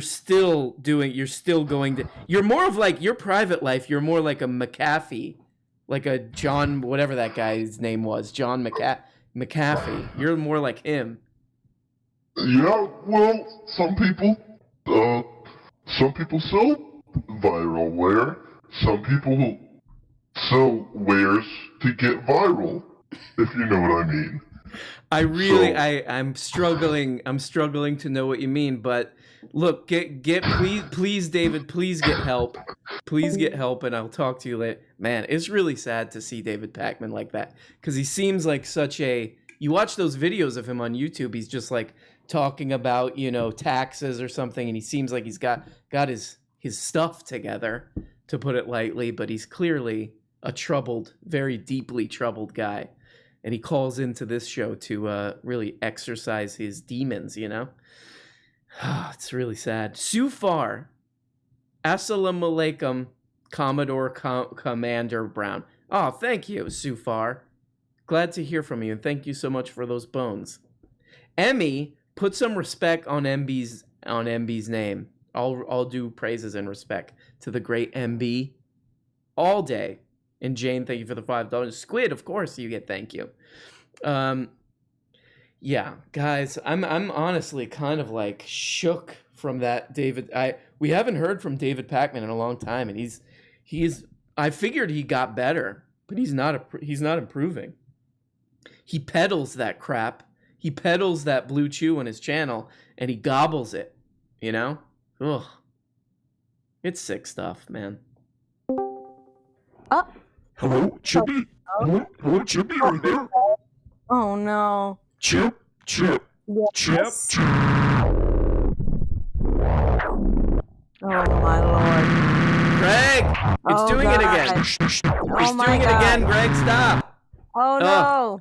Oh, he's supposed to do these. Dead. He's supposed to do these updates on his computer for his audio, and he won't do it. Anyway, God. Oh my Lord! Stop it, Greg. Can Greg just not get the message that I'm just not interested? He was talking about this the other day. He was like, if like a romantic interest says no, just keep asking and keep trying. And I was like, Greg, that's a very, that could lead you into some real problems. Greg, and then he walked away. I feel like Greg would be like a successful bachata musician, because like Romeo Santos and all those people, all they do is sing about oh my girl, she broke my heart, I'm gonna stalk her now. That's the type of music that they sing, and I feel like Greg could really do that. Yes. He could really blow up. Yes. He has been talking a lot about bachata. Bachata. He's really into it. He says he knows how to do bachata dance. But I saw some of it, and it was just it did not look like dancing what he was doing. Somebody has to draw that. Somebody please, any artiste. Oh, he's got a whole YouTube channel called Bachata Greg or something like that, and it's all solo. No one will dance with him the way that he does it, and I'm going to tell you this right now. If you thought that David Pakman call was disturbing, wait till you see Greg's bachata dance. Oh my God. Oh God. Oh my God. Well, I wanted to talk about, I know I'm like super late to this conversation, but I watched the Snyder Cut. Oh, Chippy, look, this is how our culture works. This is how our culture now works, is like we get obsessed with something for about 10 minutes and then we immediately forget about it. You know? It's like Christmas music when it's not Christmas. It's like, that's not for now anymore. But anyway, let's hear it, Chippy. What do you have to say about this very long, some say ponderous movie, the Snyder Cut? The first thing I want to say is, if 4-hour movies are going to be the norm, can we bring back intermissions? Mm-hmm. We got to bring back intermissions. I literally, after the first 2 hours, like I had to go. Like I had to go to the ladies. I had to go get food. Like I'm gonna play a drop. I'm gonna play a drop right now to describe what you had to do, and you tell me which drop you think it is. Make pee-pee. Okay, I played it. Which one do you think it is? I didn't hear it. You're not gonna be able to hear it. Make pee-pee. But let me turn on the stream. Play it. No. You have to guess. Is it 1 or 2? Can you tell me if you're playing 1 or 2? I'll tell you. I'll give you a hint. It's a wolf drop. Make pee-pee. It is the wolf drop. That's exactly what I did. All right. So I like that idea. So you're an hour and 30 minutes into this for real thing, and you're like, okay, let's give people time to stretch. Especially if like the first 2 hours it's just going to be people talking. That's the first thing. Why was there so much? And I get it, because it did clarify a lot of stuff that in the Josh Whedon film we were kind of like, wait, I don't why that happened, you know? But like they talk so much silliness. Like I was like, just shut up. You know what? I felt like Fox News when they were like, shut up and dribble to NBA players. I was like, shut up and be a superhero. Yeah, I fast forwarded to look. I still haven't watched the whole thing for the very reason you're describing, but yeah, I fast forwarded to the Joker part, and I was like, okay, we're gonna have some cool Joker stuff. Let's go. And it was like, oh my God, they're just being more pondering, more dragging this thing out, right? Yeah, I hate the Jared Leto Joker. Like I was talking to the comedian, and I was like, I am not ready to hear the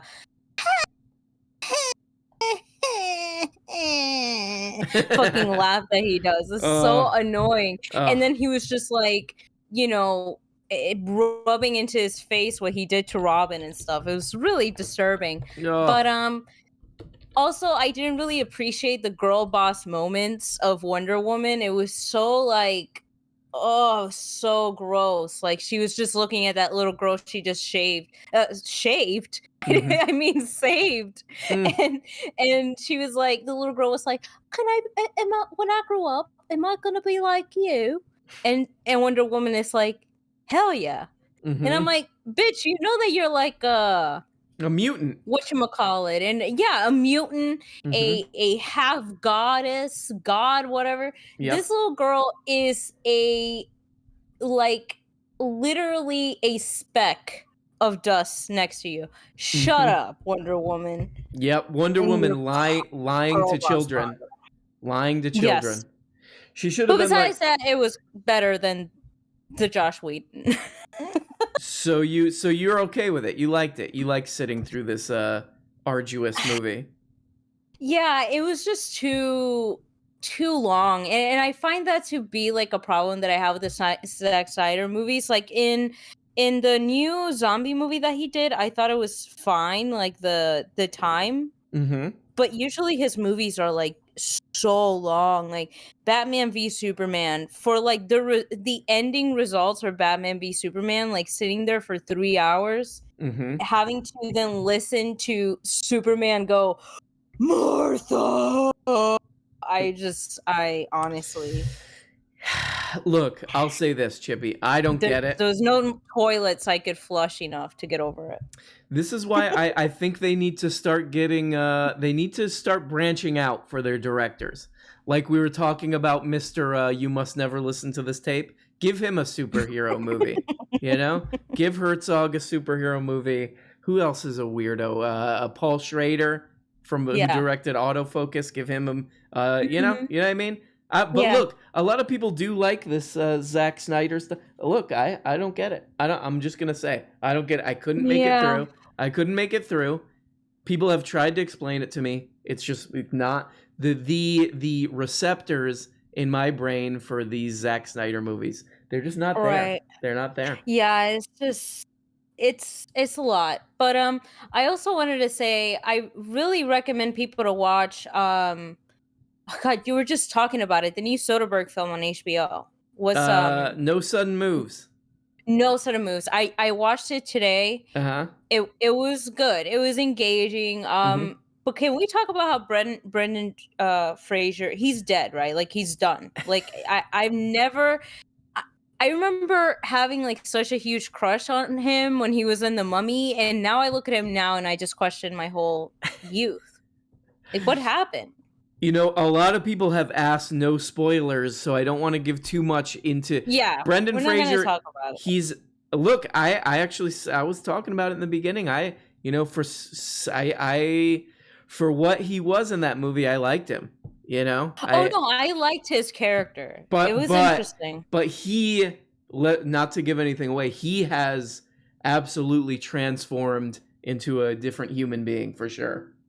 Yeah, I didn't recognize him at first when I was like looking at him. I'm like, oh my god, like wouldn't it be what awesome? happened to wait, what was, George of the Jungle? I was like, where's George? What if he was the Mummy? It would be awesome to see a remake of The Mummy and all those like action movies with Brendan Fraser, but how he is now. He's just like he would just roll. He would be like the Rock and Indiana Jones, just like trying to escape all the mummies. Oh boy. Yo, appreciate Benicio del Toro more. I don't feel like he's getting enough love in Hollywood. Oh. I mean, I think he's great in that movie, but you know what though? Like, all right. Not to give anything away in this movie, but there's some cheesy parts toward the end with him, right? There's some parts that I'm kind of like, this is not totally believable with Benicio. Like how Benicio ends up, let's just say. You know what I mean? I love how you're saying his name. He's not Italian. Benicio. Benici? What's your favorite Benicio movie, Chippy? You know, I know that this movie is controversial because it has Kevin Spacey on it, but Unusual Suspects to me, he's not in it a lot, but the moments that he's in it are really memorable. Oh yeah. I also like him. He's super If funny I were to think about recent movies, in Sicario, he's really good. Yeah, I think he kills it in Sicario. He does. It's a good build up to his final scenes in that one. Yeah. And he was also in this movie. I think you talked about it once. It's like about this horrible boss. The Usual Suspect, not Unusual Suspect. Sorry. Are people raining down judgment upon you in the chat? Yeah. It's usual. It's usual. But if you think about it, they are unusual. Unusual, yeah. Especially Spacey. Also, yes. In his real life. It's also a Kevin Spacey movie where he is Puerto Rican. I mean, he is like the horrible boss, and he like throws stuff at his workers. It's kind of based on this like really shitty producer in Hollywood. Talked about it, but Benicio is like one of the friends of the main character. Yeah, he seems very out of he seems very out of place in that movie because I would never see him like acting normal and like here's a good Benicio del movie, Way of the Gun. Way of the Gun is a very Way of the Gun. I have to see that.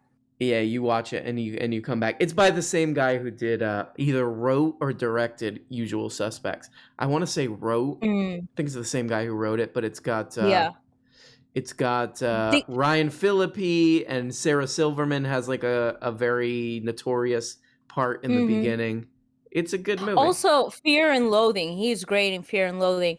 But the only movie that please people, don't watch this movie. Benicio's in it, but it is a horrific movie, is Wolfman. It's called Wolfman, where he's the werewolf. Wolfman? The Wolfman? I don't know. I never watched it. Don't. It was one of those movies. It was supposed to be rated R, then they did a PG-13 and it got weird, and don't watch that movie. The movie's bad. It's bad all around. But yeah. Okay, Brendan Fraser, somebody mentioned Encino Man.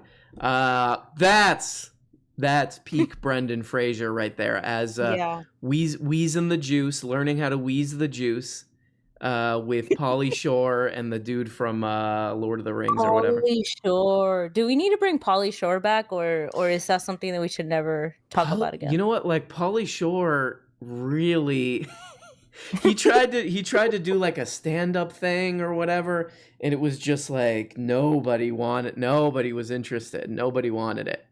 Nobody wanted it. Remember that movie where he was like the cool kid trying to fall in love with a farm girl or something like that? Yeah. God damn, what is that movie called? What is that movie called where he's the girl comes from college and he's like the whatever, he's a stoner dude. He's a stoner dude. Yeah. That's the thing. It's like just that's the one thing you can do. Just do that. Don't try to branch out. Jury Duty is really fun. Jury Duty is really funny too. All right, Chippy, I'm gonna flush you, but I'll talk to you later. Right. Bye. Adios. Bye. Well, son-in-law, right? Son-in-law. Biodome is my favorite shore vehicle. Hell yeah. Biodome is the best. That's the best. That's the best. Pauly Shore and one of the Baldwins. I can't remember. Is it Steven? and the girl from that Kevin Smith movie. Oh, damn it. Let's I guess we give Pauly Shore credit for being alive. Sure. With Kelly Kapowski from Saved by the Bell. Was she in Son-in-Law? Top 3. Okay, Zero asks top 3 Pacino movies. Top 3 Pacino movies. I might say Heat. I might put Heat up there. I guess you got to put Scarface up there. I don't think I'm gonna put Godfather. Scarface. You know, Scarface doesn't hold up as much as you would think that it does. Heat. Oof, man, that's a really good question. We're gonna have to come back. To that. Show the Al Pacino scene from Jack and Jill. Yeah, that's the top. So here's the best Pacino movies: Jack and Jill, those Dunkin' Donut commercials, and The Irishman. Somebody says they were disappointed by The Irishman. It was watchable. I think all the CGI stuff really took me out of it. Dog Day Afternoon is really great. Okay, we gotta. Gonna need to see them. Okay, so let's see. Heat is, for some reason, it's definitely gonna be up there for me. Serpico. Serpico might have to be up there. Oof.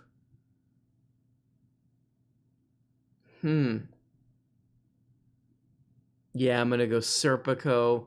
Oh, Any Given Sunday, where he gives that speech. The football movie, the Oliver Stone football movie, where it's like, you gotta fight for that inch. We're out here trying to get an inch, and you gotta fight for that inch. If he gave that speech in a real football locker room, people would be like, this guy's losing it.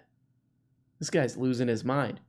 We're out here playing football, and you gotta do it.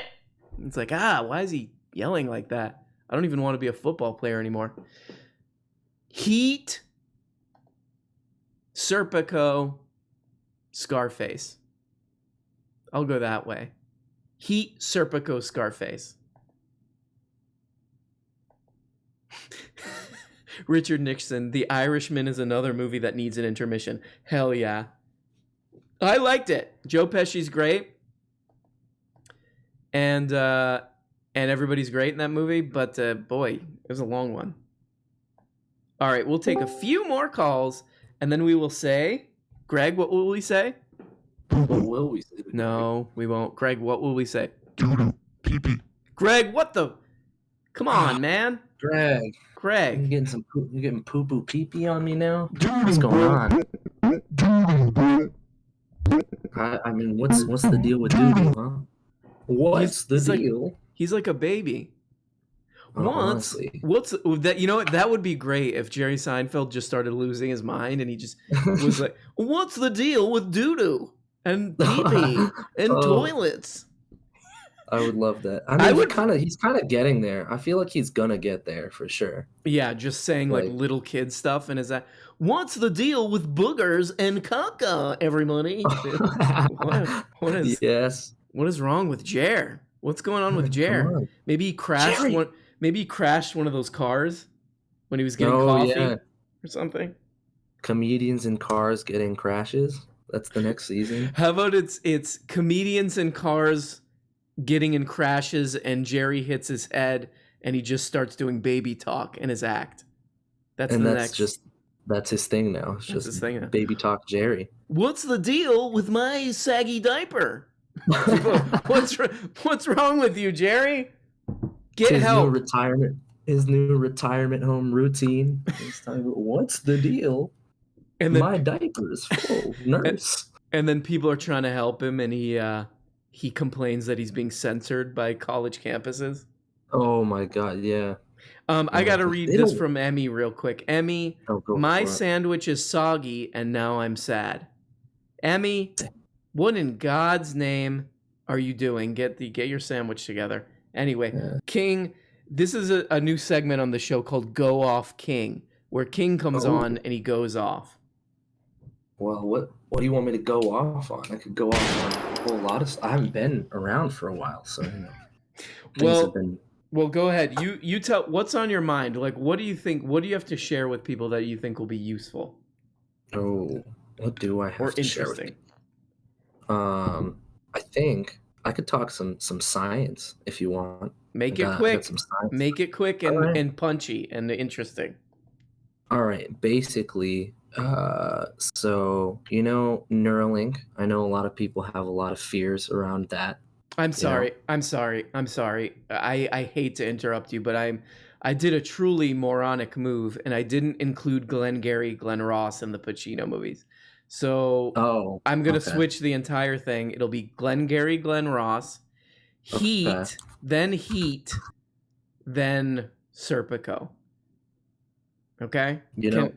Can anybody in the chat? What do you think of that? Let's get just type in doo-doo. Type in doo-doo if you think that's good. It's gonna be Glenn Greenwald, Glen Ross, Heat, Serpico. Okay? I'm sorry. I think you're forgetting the Adam Sandler movie Jack and Jill. No. Okay, Jack and Jill becomes Dunkachino for Dunkin' Donuts. Right, Dunkachino. So it'll be Jack and Jill number 1, then Glenn Greenwald, Glen Ross, then Heat, then Serpico. Okay. So guys, please. We got one doo-doo already. So. We got one doo-doo. Okay, that's all we need. Okay. Hell yeah. Well, can you drop some science on us now, King?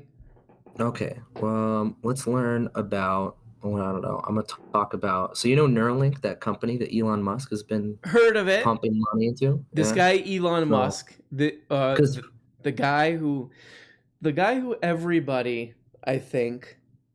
I'm kind of like a Grimes in that I really like. Oh yeah, actually, let's Elon switch Musk. this up. Did you see that TikTok that Grimes made like a couple weeks back?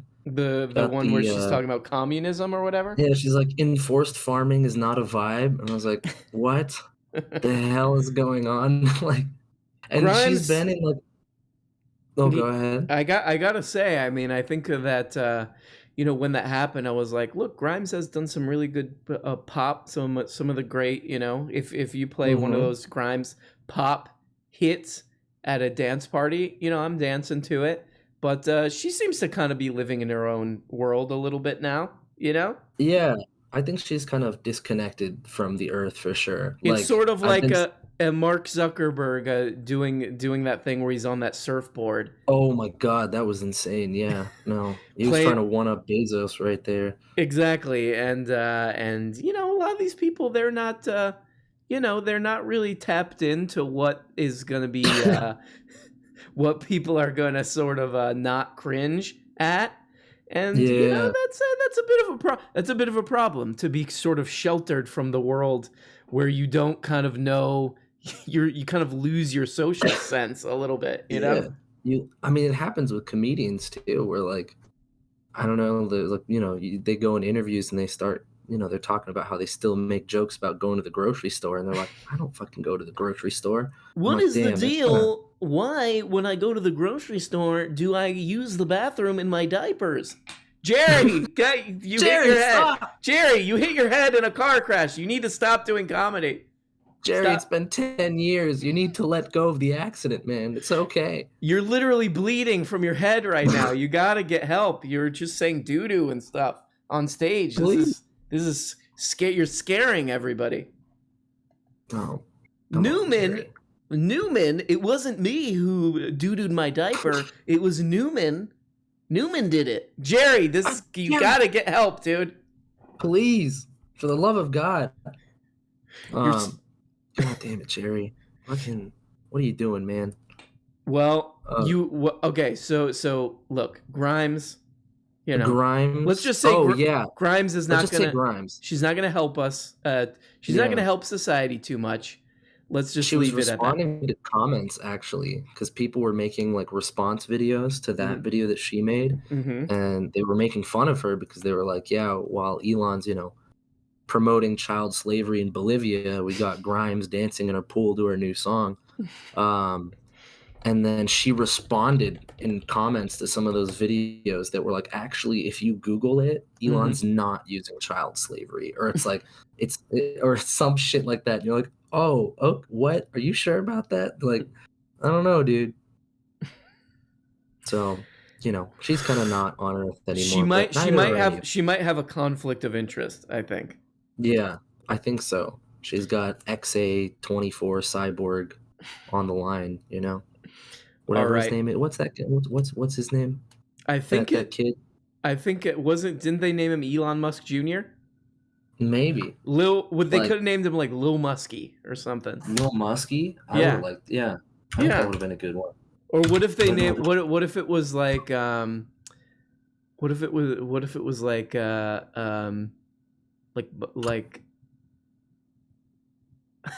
Like I'm trying to figure out a way to make it turn it into Muskrat, like rat, like Rat Musk. So then maybe in school when they read his name backwards, they're like Muskrat. Are you there? That could work. His middle name. I got some good ideas up in this show, I think. I think you do. I think honestly, like the things that are coming out of this show, like the characters, the jokes, the idea, the business potential. High quality crap. We got to do something with it, really. All right. Well, King speaks. There he said it from on high. I spoke. And we love to hear from you. Bye-bye, King. Well, guys. Actually, I wanted to try to maybe a couple more calls, a couple more Discords, and then we'll go. But we should try to round out this article. Albert Slap, this is that same thing about the, how much do we have to worry about these buildings collapsing in Miami due to this, let's be honest, this hoax of climate change? Albert Slap, chief executive of the Rat Mouth Florida-based construction risk assessment company, Risk Footprint, explained to the Washington Post that groundwater enters the pores of the concrete and ultimately weakens it and erodes it. Ooh! Ooh! You're kind of like a snotty faced bitch. That I didn't mean to press that one. I don't want to say to that guy, that scientist, that he's a snotty faced bitch. So the foundations are subject to a lot of geological forces that could compact the soil underneath. It could cause voids. We just don't know. They're still trying to figure this crap out. Yeah. Either way, South Florida, is it going to be okay? No. Is it going to be in a big trouble? Hi. Okay, one more call. And then we will say, let me see if I can find it. Then we will say, bye-bye. Comedian, now presenting one of the contestants, one of the lead. A lot of people are saying is the leader of the Toilerette. Oh boy. The comedian. How are you, comedian? I'm good. How you doing? A lot of people have been, I didn't know this about you, but they're saying that you are you're muscular. You're not a part of the muscular class. Part of the muscular class. I'm CEO of the muscular class. You're CEO of the muscular. but they say that you're both part of the muscular class and you're literally IRL muscular. You have a muscular physique and that you're a good person too, which a lot of people say that's too much. That's too much. A lot of people are saying. I guess I'll take it. I'll take the compliments. I appreciate it. So do you feel like you're in the lead to win Chippy's romantical interest? I don't want to jinx it. I mean, I hope so, but I don't know. It's looking good, right? I gotta say this, comedian. A lot of people are saying that it's looking really good. That you're really like you pulled way ahead in this thing. Sweet, I'm excited. All right. I'm a little nervous too, though, because there's a lot of now there's all this expectation, to live up to, and now everyone's gonna be gunning for me. So This thing is filled. From what I've been hearing, like sort of in the background of this thing, is that there's a lot of backstabbing. There's a lot of like weird things. So I would watch out. I would really watch out. Some of these guys they're crazy. Yeah, I don't know. I haven't been super active on the Discord just because I work so much. So I don't know. I mean, they could be plotting, my murder as we speak. I don't know. They definitely are. And especially since there's such a high profile for you now that you're like one of the leaders that you might win Chippy's affection. Now everybody's gonna come after you. It's gonna get real weird. Oh no, it's gonna get really nasty. But hey, that's what makes. That's the Toilerette for you. You know what I mean? Well, comedian, did you have anything else to share with us, or are you just came to show off and gloat? No, I didn't come to gloat at all. I didn't expect all that from you. But no, I wanted to say I'm super excited for Beta Boys episode 2. Oh yeah. I know you talked about it last show, I think, and I was so looking forward to that since I first saw it. Oh, that's so nice.